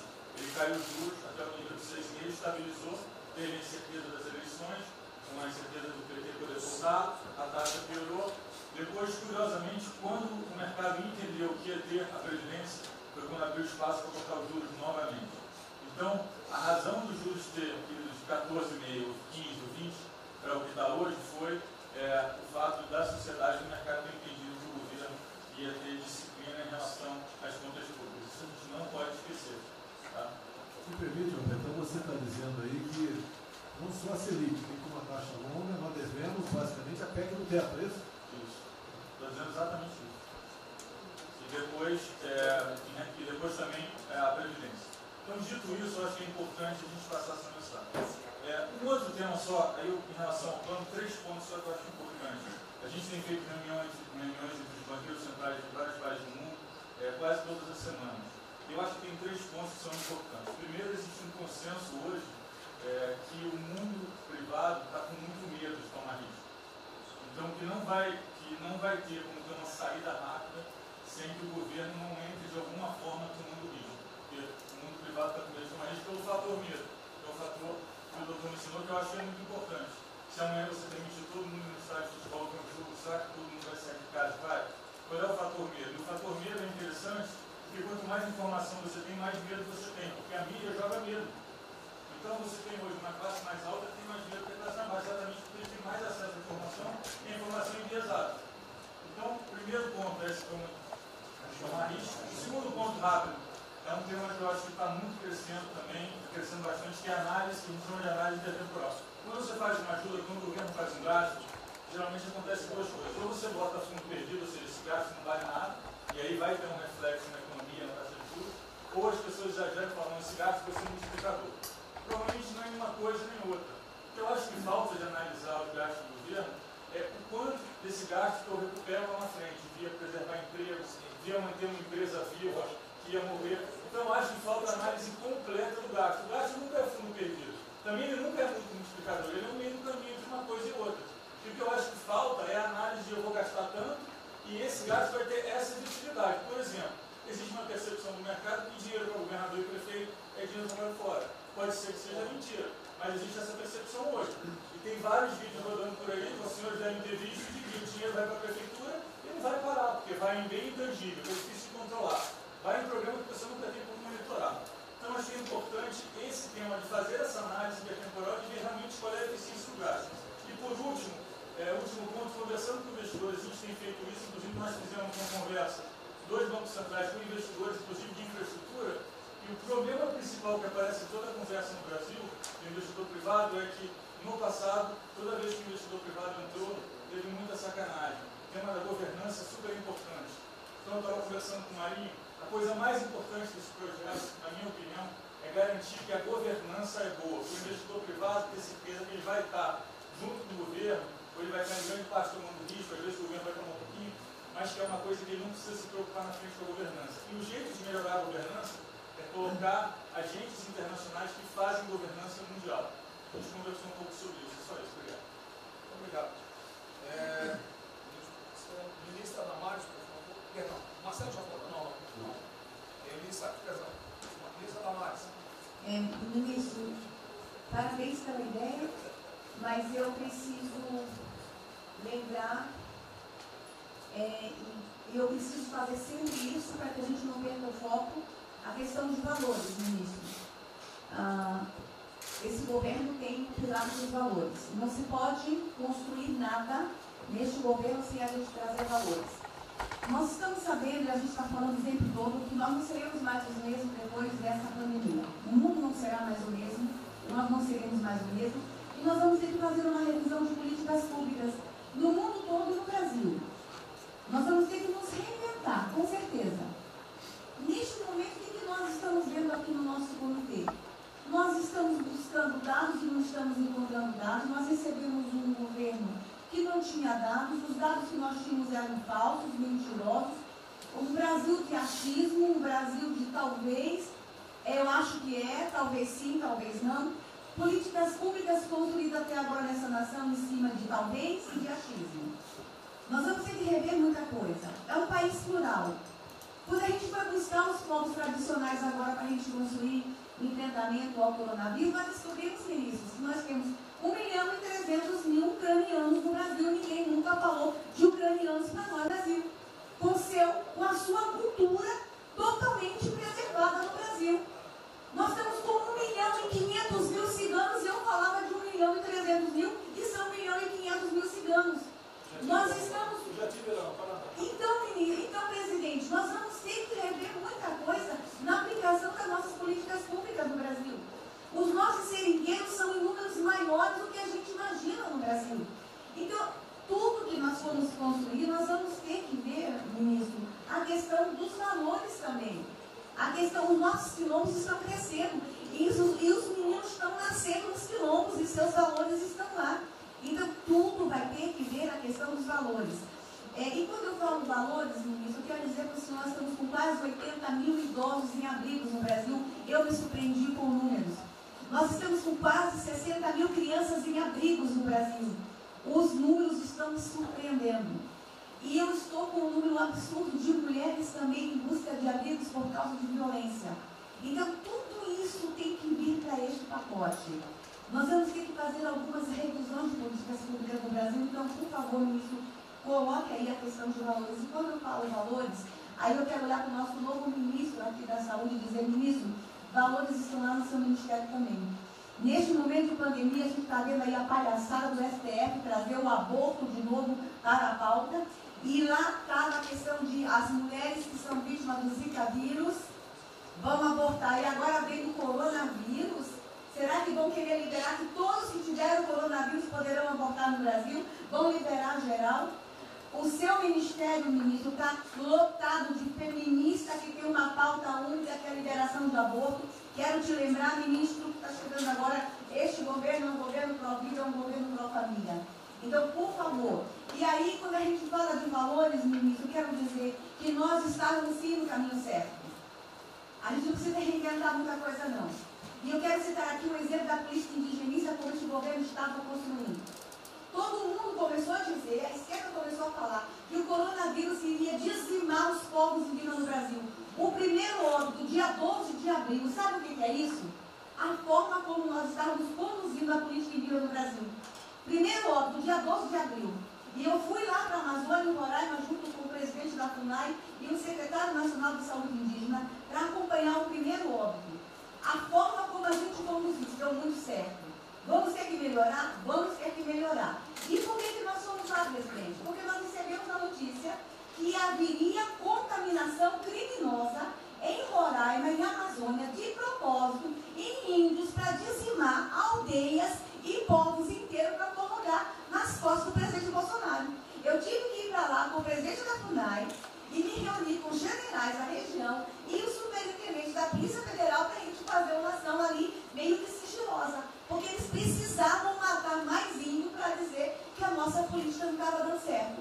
Então, o que a gente estava fazendo estava dando certo. O que nós estamos fazendo está dando certo. Então, aqui, general, todo o nosso trabalho que envolve políticas de valores precisa estar aqui no Pró-Brasil. E aí, presidente, só para encerrar, eu quero dizer para o senhor que a sua angústia tem razão de ser. Nunca houve tanta violação de direitos no Brasil como neste período. Direitos fundamentais foram violados. No nosso Disque 100 tem mais de 5.000 registros, ministros, de violação de direitos humanos. Mas o senhor tem uma ministra de direitos humanos e uma equipe muito corajosa. São mais de 5.000 procedimentos e ações que estão sendo construídos. Governadores e prefeitos responderão ao processo. Idosos estão sendo algemados e jogados de camburões no Brasil. Mulheres sendo jogadas no chão e sendo algemadas por não terem feito nada. Nós estamos vendo padres sendo multados em R$90 mil porque estavam indo da igreja com 2 fiéis. A maior violação de direitos humanos da história do Brasil nos últimos 30 anos está acontecendo neste momento. Mas nós estamos tomando providências, a pandemia vai passar, mas governadores e prefeitos responderão processos. E nós vamos pedir, inclusive, a prisão de governadores e prefeitos. E nós estamos subindo o tom. E discursos estão chegando. Nosso ministério vai começar a pegar pesado com governadores e prefeitos. Nunca vimos o que está acontecendo hoje. Se eles falavam que nós éramos violadores de direitos, eles estão. Inclusive, o governador Wellington agora, ontem, determinou que a polícia poderá entrar nas casas. Vocês não imaginam o que ele vai fazer. Poderá entrar assinou. A polícia poderá entrar na casa sem mandato. Então, assim, as maiores violações estão acontecendo nesses dias. Então, nós estamos fazendo enfrentamento de mais de 5 procedimentos. O nosso ministério já tomou a iniciativa e nós estamos pedindo, inclusive, a prisão de alguns governadores. Então, está aí algumas respostas. Valores. Por favor. Valores. Posso falar? Pode. Ministro Damares, houve aqui uma apresentação, uma representação do ministro Paulo Guedes, que a senhora vai receber mais dinheiro. Obrigada. Ministro Marcelo, por favor. Obrigado, vou ser bem breve também. Primeiro, parabenizar o ministro Braga Neto pelo... Eu queria só deixar uma coisa seguinte, eu fico bem, cara.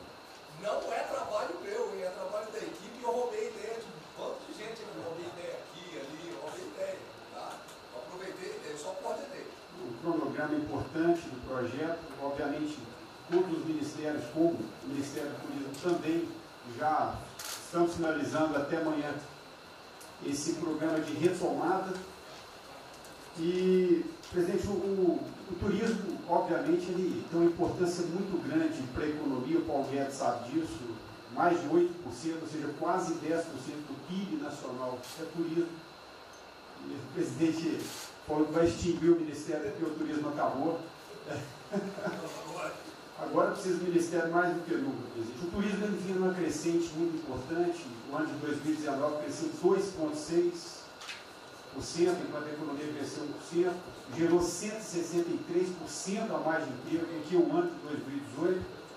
E, obviamente, no meio dessa pandemia, foi o primeiro a ser impactado de forma brutal.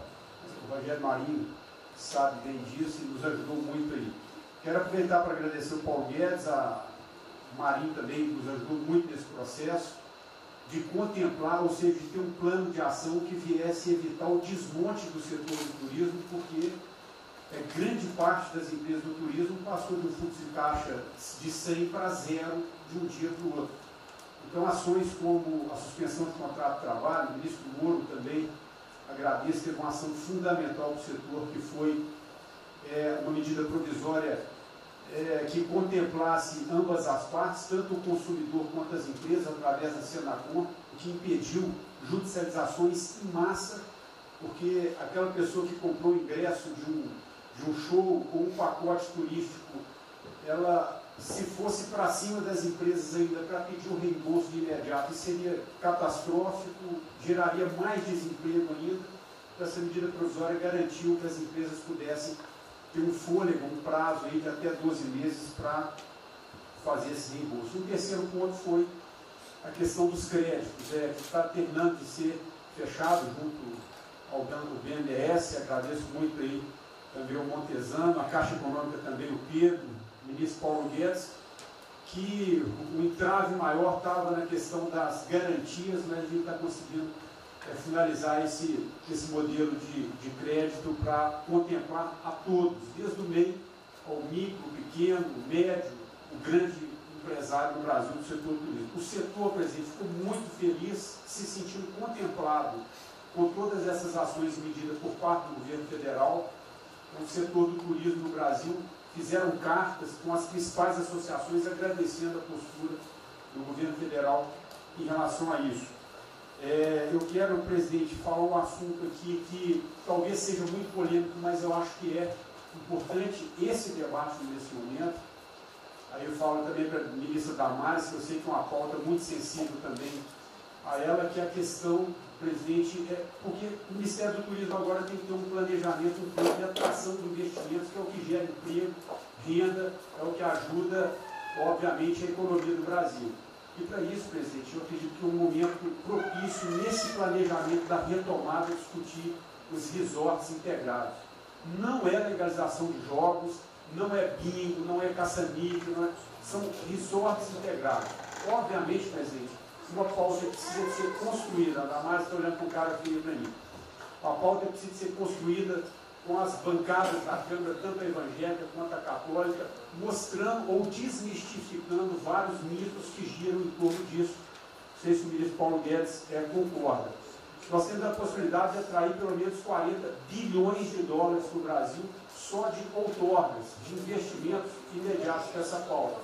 Mas o que precisa ser feito, presidente, é realmente desmistificar a questão de evasão de divisas, de lavagem de dinheiro, de tráfico de drogas, e para isso eu sugeriria que nesse debate pudéssemos contar com o Ministério da Justiça, através da Polícia Federal, o Ministério Público na mesa, a Receita Federal, os órgãos de controle, mas obviamente, presidente, uma pauta que só levaríamos para frente se a gente conseguir pacificar ou nos fazer entender pela bancada evangélica, pela bancada católica, para que não haja uma distorção na comunicação disso. Tem que ser um projeto muito bem feito, que eu acredito que pode ser, nesse processo da retomada, uma grande oportunidade para o Brasil atrair grandes complexos, dos quais apenas 3% são utilizados para os cassinos.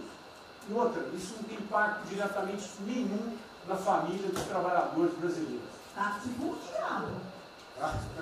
Não, não é bem isso não. Vou ter que começar a desmistificar para dar mais aqui. Estou vendo isso.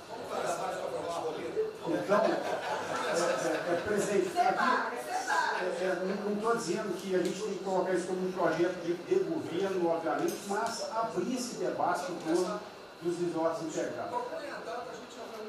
Tá. E para finalizar, presidente, o ministro Nelson, prazer estar aqui com sua primeira vez. A gente fez um projeto muito bem elaborado, dentro do comitê de operações, que visa fazer com que os hotéis possam abrigar os profissionais de saúde, e só os profissionais de saúde. A questão do anterior ministério, por 2 vezes eu mandei a mensagem, não se manifestou, não se interessou, mas eu acredito que é um projeto que pode, sobretudo, trazer para o governo federal uma boa visibilidade com essa preocupação de quem está na linha de frente de combate, que são os profissionais de saúde. Visando 2 coisas, eu já vou terminar, que é primeiro melhorar essa logística do profissional de saúde, que sempre tem um hotel próximo ao hospital, aos hospitais, e também a preservação da família desses profissionais, mostrando, obviamente, a acessibilidade do presidente Jair Bolsonaro na preocupação com essas vidas desses profissionais. Obrigado. Parece que é hoje às 16 horas. Hoje, então. É uma reunião marcada para a gente discutir isso aí. Obrigado. Saúde e turismo. Penúltimo debatedor, o ministro Weintraub. Obrigado. Em 3 anos, Obrigado. Em 3 anos, através do Onix, eu conheci o presidente. Nesses 3 anos eu não pedi uma única conselho, não tentei promover minha carreira, me ferrei na física, ameaça de morte, na universidade, e o que me fez, naquele momento, embarcar junto, era a luta pela liberdade. Eu não quero ser escravo nesse país, e acabar com essa porcaria que é Brasília. Isso aqui é um campo de corrupção, de privilégio. Eu tinha uma visão extremamente negativa de Brasília. Brasília é muito pior do que eu podia imaginar. As pessoas aqui perdem a percepção, a empatia, a relação com o povo. Se sentem inexpugnáveis. Eu tive o privilégio de ver a mais da metade desse time chegar. Fui secretário executivo do ministro Onix. Eu acho que a gente está perdendo um pouco desse espírito. A gente está perdendo a luta pela liberdade. É isso que o povo está gritando. Não está gritando para ter mais Estado, para ter mais projetos, para ter mais... O povo está gritando por liberdade. Ponto. Eu acho que é isso que a gente está perdendo. Está perdendo mesmo. O povo está querendo ver o que me trouxe até aqui. Eu, por mim, botava esses vagabundos todos na cadeia. Começando no STF. E é isso que me choca. É só isso, presidente. Eu realmente acho que toda essa discussão de vamos fazer isso, vamos fazer aquilo, eu vi muitos ministros que chegaram e foram embora. Eu percebo que tem muita gente com agenda própria. Eu percebo que tem, assim, tem um jogo que é jogado aqui, mas eu não vim para jogar o jogo. Eu vim aqui para lutar. E eu luto e me ferro. Eu estou com um monte de processo aqui no Comitê de Ética da Presidência. Eu sou o único que levou processo. É um absurdo o que está acontecendo aqui no Brasil. A gente está conversando com quem a gente tinha que lutar. A gente não está sendo duro bastante contra os privilégios, contra o tamanho do Estado. E eu realmente estou aqui de peito aberto, como vocês sabem disso. Levo tiro, odeio o Partido Comunista. Está querendo transformar a gente numa colônia. Esse país não é. Odeio o termo povos indígenas, odeio esse termo, odeio. Povos ciganos, só tem um povo nesse país. Quer, não quer ser de ré. É povo brasileiro, só tem um povo. Pode ser preto, pode ser branco, pode ser japonês, pode ser descendente de índio, mas tem que ser brasileiro, pô. Acabar com esse negócio de povos e privilégios. Só pode ter um povo. Não pode ter ministro que acha que é melhor do que o povo, do que o cidadão. É um absurdo, a gente chegou até aqui. O senhor levou uma facada na barriga. Fez mais do que levou uma facada. Mas eu também estou levando quantidade e estou correndo risco. E fica escutando esse monte de gente defendendo privilégio, teta. Entendeu? É isso. Negócio, empréstimos. A gente veio aqui para acabar com tudo isso, não para manter essa estrutura. E esse é o meu sentimento extremamente chateado que eu estou vendo. Essa oportunidade se perder. Eu sou, evidentemente, eu estou no grupo dos ministros que está mais ligado com a militância. É evidente que eu era militante. Eu estava militando de peito aberto, continuo militando, do ponto de vista de carreira. Eu poderia ter tentado me dar bem. Não foi isso que eu fiz. Não foi isso que eu fiz. Sei que isso daqui é um palácio, existem intrigas palacianas, estou sendo muito franco. E a gente pode sim perder a liberdade, perder esse país. Ninguém vai se dar bem se a gente perder esse país. Quem vai se dar bem são pouquíssimas famílias. Pouquíssimas famílias. Não se iludam. Não se iludam. É isso. Deixa eu complementar aqui. O que o Ventralbe está falando, eu estou com 65 anos. A gente vai se aproximando do que não deve. Eu já tenho um policial tocante a isso daí. São pessoas aqui em Brasília, os três poderes, que não sabem o que é povo. Eu converso com alguns, não sabem o que é um feijão com arroz, não sabem o que é um supermercado, esqueceu. Acho que o dinheiro cai do céu. Eu estou com meus privilégios garantidos, meus 100 mil por mês, em média, 100 mil por mês a galera, né? Legalmente. E acho que isso não vai acabar nunca. Como alguns acham que a liberdade, qual é desse cara? Tá maluco? Eu estou vendo mais antigo aqui, o João Heleno aqui. Ele sabe o que é foi 64. Muitos aqui não sabem. Essa cambada que tentou chegar no poder de 64, se tiver chegado, ele estava fudido todo mundo aqui. Cortando, eu estava felicíssimo cortando cana, ganhando $20 por mês. Não pode esquecer disso. Nós não podemos esquecer o que é esse povo. Eu vou convidar os ministros para domingo e passar essa semana. Convite, né? Não é missão, não, convite. Para ver como é que está o cara na esquina. Para ver uns merda para falar aí, né? Uns merda de sempre. O cara rompeu o isolamento, está dando peça. Tem que fazer pro cacete, pô. Está passando fome, está na merda, pô. sentir o cheiro de povo. Como eu falei lá, é uma experiência para todo político sentir. E lá vem como é que está o negócio. Ou a gente tem que dar, como se fosse, né, um general na retaguarda e deixar a tropa se ferrar na frente. Não, o general está na frente, o coronel está na frente, o capitão está na frente. Nós, heróis da Segunda Guerra Mundial, estiveram na frente do campo de batalha. Simples aqui, tenho certeza, nas Forças Armadas vão cumprir com o seu papel, mas, né, nós temos que dar exemplo e mostrar que o Brasil não é. Eu sou mais educado que o Ventura, até me poli muito, né, o linguajar que ele usou, mas não é isso. Que o pessoal pinta por aí, se reunindo de madrugada, para lá, para cá, cima de informações. O meu funciona. O meu particular funciona. Os que tem oficialmente desinformam.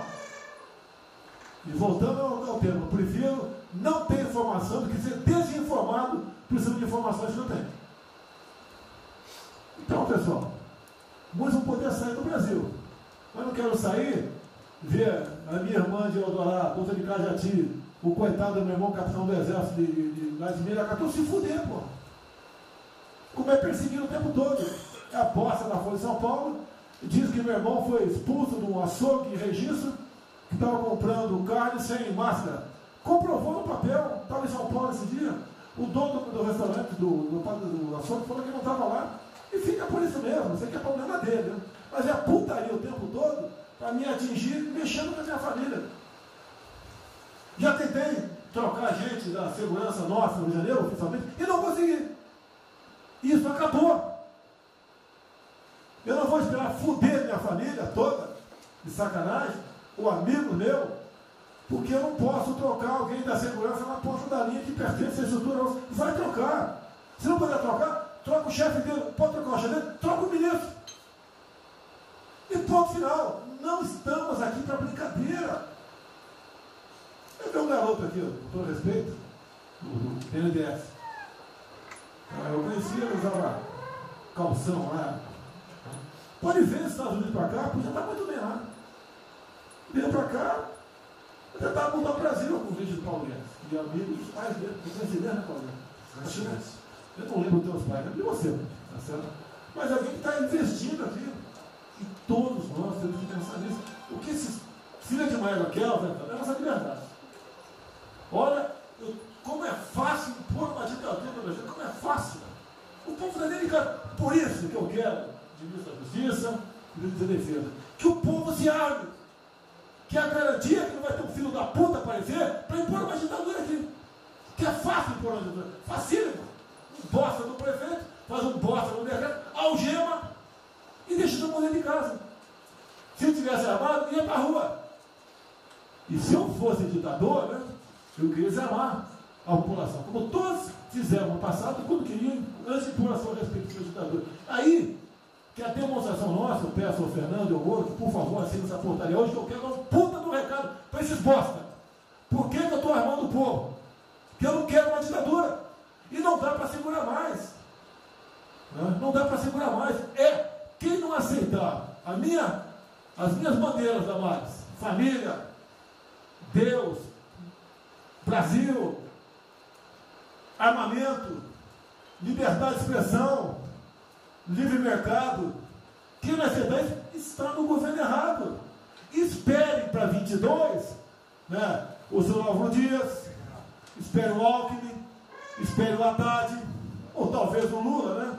E vai ser feliz com eles, pô. No meu governo está errado. É escancarar a questão do armamento aqui. Eu quero todo mundo armado. Que o povo armado jamais será escravizado. E que cada um faça, exerça o teu papel, se exponha. Aqui eu já falei. Pede o ministério quem for elogiado, pela Folha e pelo Globo. Pelo antagonista, tá?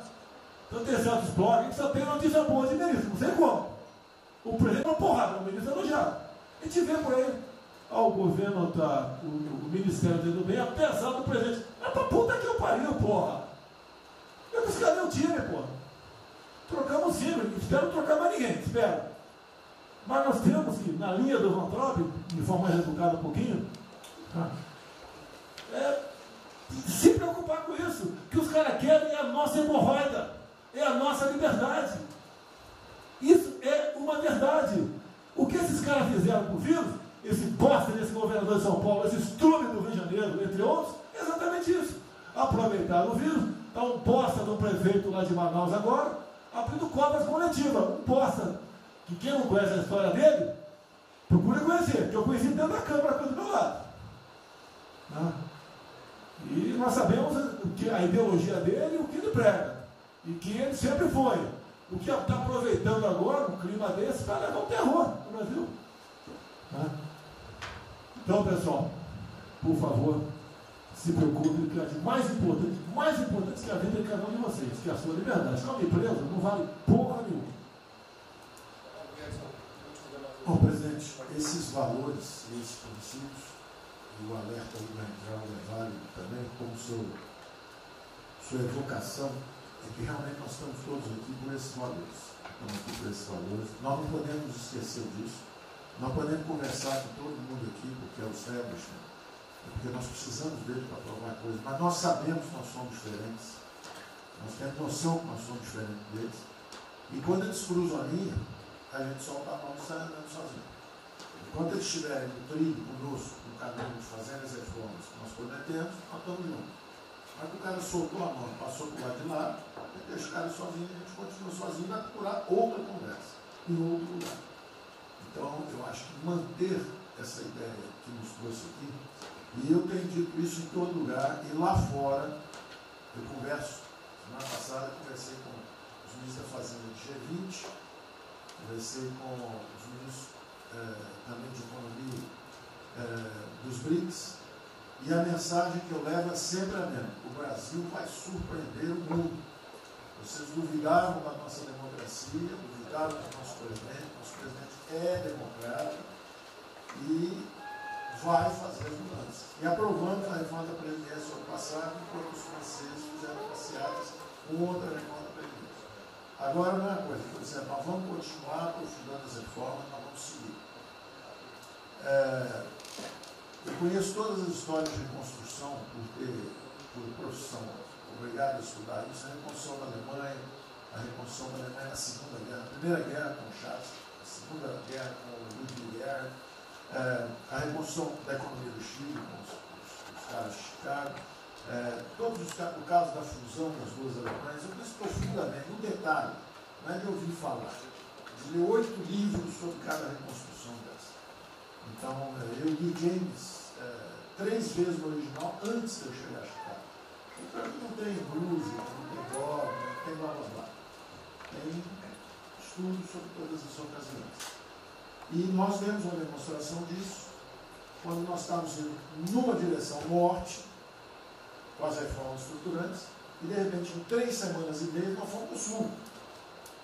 Nós fomos elogiados hoje lá fora, semana passada, todo mundo elogiando, fazendo referência, que o Brasil está à frente de todos os emergentes, e Paris passou ali, só está atrás um pouquinho dos Estados Unidos. Os Estados Unidos está naquele caso, que é o cara que tem a moeda forte, ele tinha 1 trilhão para cada problema que ele tem, e ninguém reclama. Fizemos vários programas antes dos alemães, vários programas antes dos ingleses, vários programas, de todo tipo. Então, se não existe algo aqui, é dogma. Existe capacidade de trabalho com um grupo extraordinário que tem. Então, nós atacamos em todas as direções. Primeiro, o campus foi lá e reduziu os compulsórios em 200 milhões. Logo depois, nós não tínhamos espaço constitucional, fizemos antecipações de benefícios e diferimento de impostos, porque não tinha espaço constitucional. Logo depois, tivemos espaço pelo Supremo e pelo Congresso. Entramos nas constitucionais, gastamos 300 e poucos bilhões, que não é muito. Tem uma ideia, o último déficit do governo Temer foi 160. Nós gastamos 300.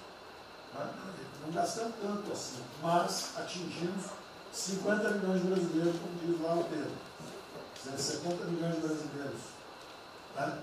Lançando essa camada para os mais frágeis, pegamos os idosos, pegamos as empresas, microcrédito, depois de 0 a 360 mil, depois de 360 a 10 milhões. Montamos um comitê de bancos, estamos lá com o Montezano agora fazendo justamente a reestruturação. Não vai ter molezinha para a empresa aérea, para nada disso. É dinheiro que nós vamos botar usando a melhor tecnologia financeira lá de fora. Nós vamos botar dinheiro, vai dar certo, nós vamos ganhar dinheiro. Nós vamos ganhar dinheiro, usando recursos públicos, para salvar grandes companhias. Agora nós vamos perder dinheiro salvando empresas pequenininhas. Então nós estamos fazendo tudo by the book direitinho. Na conversa com os ministros da Fazenda lá de fora, eu disse que nós estamos com um déficit extraordinariamente alto esse ano, da mesma forma que eles, está todo mundo na mesma direção, só que nós caímos no chão, dá uma confusão, tiro, porrada e bomba, mas nós não perdemos a busca. A gente cai, levanta e sabe para onde nós temos que ir. Nós não vamos perder a busca. Nós sabemos dos valores, sabemos dos princípios, sabemos o que nós estamos defendendo. Estamos defendendo liberdade, liberdade econômica, liberdade política. Nós sabemos o que nós estamos defendendo. E estamos agora, no meio dessa confusão, derrubando a última torre do inimigo. Uma coisa é que nós vamos fazer a reconstrução e a nossa transformação econômica. A outra coisa são as torres do inimigo que a gente tinha que derrubar. Uma era excesso de gasto com a Previdência, derrubamos assim quebrando. A segunda torre era os juros estão descendo, vão descer mais ainda. O Campos tem o mapa já, estamos descendo. Então, para ter uma ideia, o ano passado, para esse ano, 120 bilhões a menos de juros. Um plano Marshall por ano, sem juros a menos. Então nós sabemos, e é nessa confusão toda, todo mundo está achando que estão distraídos, abraçaram a gente, enrolaram com a gente, nós já botamos a granada no bolso do inimigo. 2 anos sem aumento de salário. Era a terceira torre que nós tínhamos que derrubar. Nós vamos derrubar agora também. Isso vai nos dar tranquilidade de ir até o final. Não tem jeito de fazer um impeachment se a gente tiver com as contas arrumadas, tudo indica. Acabou, não tem jeito. E o presidente está no ponto futuro. Porque o presidente falou assim, tudo bem, tem a primeira onda que é a da saúde, mas tem a segunda que é da economia. E uma vem agarrada com a outra. Nós estamos ainda tentando sair da primeira, a segunda já está querendo bater. Eu ainda acho que nós estamos preservando os sinais vitais da economia brasileira. Ela, para mim, ainda é um urso hibernando. Baixa sua energia para zero, consumo de energia para quase zero, só respira. Mas quando você sai da luta, você sai para comer o primeiro bicho no passar, você tem força. Nós não podemos deixar isso graças à super safra da nossa Tereza, à logística do Tarcísio, a comida está chegando, as exportações estão seguindo, a China é aquele cara que você sabe que você tem que aguentar, porque para vocês terem uma ideia, para cada $1 que o Brasil exporta 3 para a China. Você sabe que ele é diferente de você, você sabe que geopoliticamente você está do lado de cá. Agora você sabe o seguinte, não deixa jogar fora aquilo ali não, porque aquilo ali é comida nossa, né? Estamos exportando para aqueles caras. Não vamos vender para eles, tá? Político nosso. Mas vamos vender a nossa soja para eles. Isso a gente pode vender à vontade. Eles vão comer. A Índia também vai precisar comer. Vai ser o trading da água. Eles vão dizer que é a melhor trading da água. Um dia alguém comentou comigo, acho que foi o Campos, não foi, Campos? Foi. É o trading da água. Quer dizer, os caras precisam de alimento, não tem água, nós temos muito mais água do que eles têm. Então eles vão ter que abrir mão da agricultura para fazer outras coisas e nós vamos poder exportar para eles também. Então nós temos um mapa de voo bom, nós temos uma equipe jovem, preparada, todo mundo trabalhando junto, e nós não vamos perder o rumo, nós não podemos perder o rumo. Então vai ter muita conversa, vamos para cá, vamos para lá, vamos fazer isso, vamos fazer aquilo, não vamos perder o rumo não. Pode dar vestimento, bota peruca loura, passa batom vermelho, faz uma opção de coisa que for necessária politicamente, mas não vão perder o rumo econômico, não, nós sabemos onde nós estamos indo. Então, eu estou só dando uma mensagem de tranquilidade para todo mundo aqui, que é o seguinte, nós não estamos fazendo nada exótico, dogmático, nada disso. Nós estamos indo numa direção, fizemos o que o mundo inteiro fez, em 3 semanas e meia, nós fizemos o que o mundo inteiro fez, só que nós não vamos perder o rumo, não. Nós sabemos para onde nós vamos voltar já. Tá certo? E se o mundo for diferente, nós vamos ter capacidade de adaptação.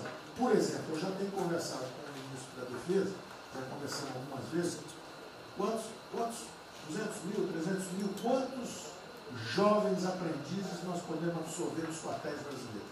1 milhão? 1 milhão a R$200, que é o Bolsa Família, R$300, o cara de manhã faz calistenia, aprende civil, organização social, como é que é o SPB, organização social e política, né? Faz ginástica, canta o hino, bate continente de tarde, aprende a ser um cidadão, aprende a ser cidadão, disciplina, usar o tempo construtivamente, voluntário para fazer estrada, para fazer isso e aquilo. Sabe quanto custa isso? R$200 por mês, 1 milhão de cada, 200 milhões, joga 10 meses, 2 bi, isso é nada. Então nós vamos pegar na reconstrução, nós vamos pegar 1 bilhão, 2 bilhões e contrata 1 milhão de jovens aqui. A Alemanha fez isso na reconstrução. Aí você também quer fazer estrada, precisa de 3, 4 bilhões a mais, tem um orçamento de 8, toma aqui seus 4 bilhões. Isso não faz falta. Não faz falta. Não é isso o problema. A mesma coisa o nosso problema do jogo, lá nos recursos integrados, não tem problema nenhum, são milionários, executivos do mundo inteiro. O cara vem, fazem convenções, olha, o turismo saiu de 5 milhões de Singapura para 30 milhões por ano. O Brasil recebe 6. Uma pequena cidade recebe 30 milhões de turistas. O sonho do presidente transformar o Rio de Janeiro em Cancún, Mar dos Reis em Cancún, aquilo aí pode virar Cancún rápido. Entendeu? A mesma coisa a Espanha. A Espanha recebe 30, 40 milhões de turistas. Isso é uma cidade da Ásia. Macau recebe 26 milhões hoje na China. Só por causa desse negócio. É um centro de negócio. É só maior de idade. O cara entra, deixa a grana lá, que ele ganhou anteontem, ele deixa aquilo lá, bebe, sai feliz da vida. Aquilo ali não atrapalha ninguém. Aquilo não atrapalha ninguém. Deixa cada um se fuder. Damares, deixa cada um. O presidente fala de liberdade. Deixa cada um se fuder do jeito que quiser. Principalmente se o cara é maior, vacinado e bilionário. Deixa o cara se fuder. Lá não entra nenhum brasileirinho. Não entra nenhum brasileirinho desprotegido. Se a CGU tiver como controlar a entrada e a saída do dinheiro. Isso, então vamos lá. Se não tiver como lavar dinheiro. Então, só para terminar as observações também finais ali, o Campos falou duas coisas também interessantes. Então, o Campos falou duas coisas interessantes ali. Uma é o seguinte: o estrangeiro para vir para fazer investimento, eu recebi um embaixador, já reportei isso para o presidente, eu recebi um embaixador dos Estados Unidos e ele veio conversar conosco. E a mensagem maior dele era uma só. Assim, ó, nós queremos um bom ambiente de negócio. Nós vamos colocar centenas de bilhões de dólares. O mundo inteiro quer investir no Brasil. Agora nós precisamos de um bom ambiente de negócio. Simplificação de impostos, segurança jurídica, coisa desse tipo. Né? Então, o secretário do Comércio Americano, que é o Wilbur Ross, o cara me disse o seguinte: eu só tenho um conselho para vocês. Vamos aderir ao GPA, que é o General Purchasing Agreement, que é o seguinte: é um acordo, nós com a entrada na OECD, nós assinamos esse acordo, e esse acordo diz o seguinte: não pode haver nenhuma compra governamental sem transparência. Acabou. Então não basta a gente fazer isso, quer dizer, não vai fazer concorrência para concessão, privatização. Então nós já estamos na pista certa, já estamos indo na direção certa. Só uma informação sobre isso aí. Eu fiz uma reunião com o pessoal da CDE essa semana, agora foi semana passada, falando do nosso interesse. Eles falaram que já nos consideram da CDE. Sim. Tá? Então os ministérios, estou falando isso porque vários ministérios têm uma pauta a cumprir. Vamos continuar nisso porque vamos dizer, a impressão foi excepcional. Só um dado aqui do ACDE, rapidamente do ACDE, não, o embaixador disse isso. O embaixador disse: nós não podemos perder a oportunidade do presidente estar tão próximo ao Trump. Os nossos dois presidentes estão próximos. Nós não podemos perder essa oportunidade. O presidente da OCDE disse que realmente os Estados Unidos, que eram, vamos dizer assim, tinha uma certa objeção, agora já está favorável. Ministro, é só um dado: a OCDE, 90% dos países que hoje integram a OCDE já contam com os resorts integrados. Os outros 10% são muçulmanos. 88% tem um ensino domiciliar. Então a gente vai entrar com o MD hoje lá, tá? Vamos escolher. Obrigada.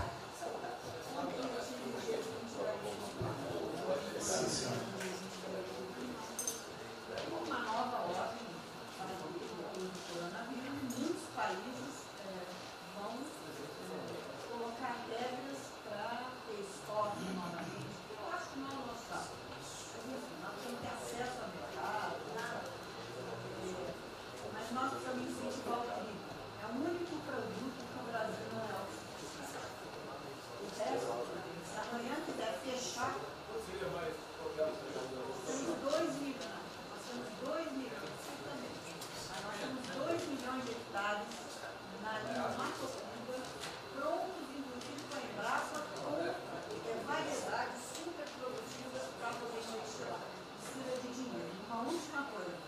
o dinheiro que volta, financiamento, que nós precisamos rebaixar o custo. A agricultura não aguenta 9% de juros, é muito alto. Sobre o Brasil não fala nada, não? O Banco do Brasil não está tudo em cobra. O Banco do Brasil não está tudo em cobra, porque ele não é privado nem público. Então, se for apertar o Rubem, coitado, ele é super liberal. Mas se apertar ele e falar, bota o juro baixo, eu não posso, senão a turma, os privados, meus minoritários, me apertam.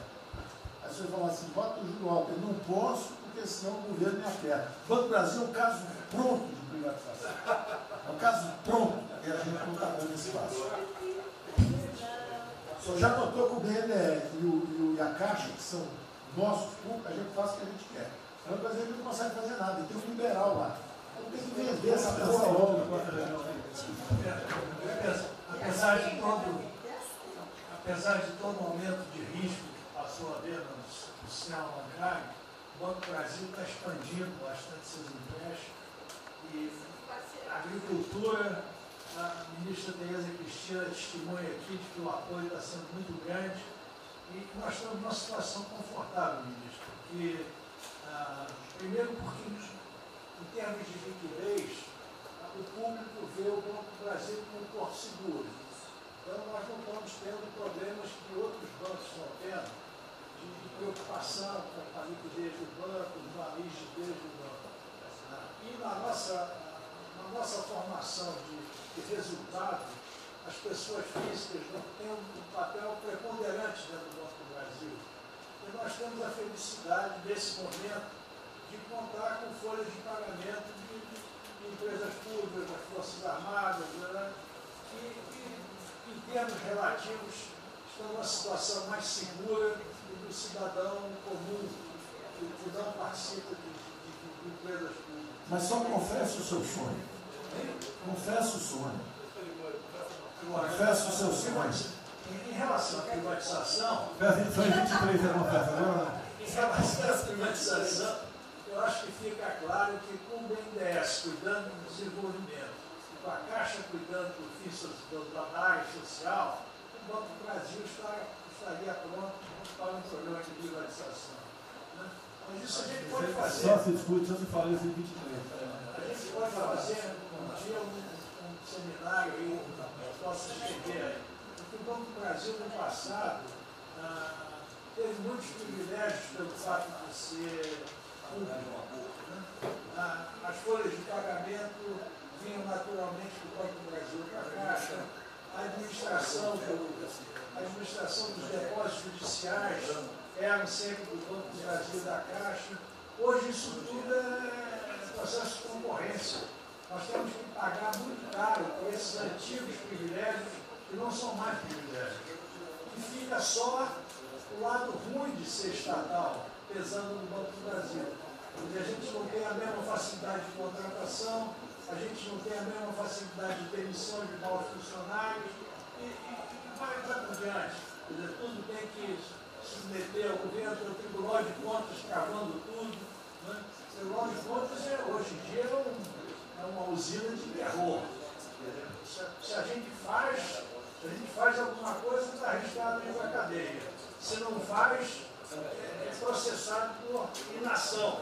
Você não tomou as providências que tinha que ter tomado. Virou um terror isso. Se ficar o bicho quebra, se correr o bicho come. Agora, se me permite, eu queria fazer uma observação rápida sobre a área de medicina. Eu acompanho os números diariamente. Eu vejo que os óbitos, eles chegaram diários, passaram de 200 durante alguns dias, 4, 5 dias, mais de 200 pessoas sendo mortas. De uns 4, 5 dias para cá, esses óbitos caíram bastante, já não chegam mais na casa dos 200. A minha sensação, de quem não é especialista no negócio, mas que observa os números, é que o tal do pico, o tal famoso pico, que gerava tantas preocupações, a minha sensação é que esse pico já passou. Né? Agora... É que o senhor não viu o número que nós mostramos assim agora, mas isso é outra história. Senhores, sem querer cortar, muito obrigado a todos, porque senão não tem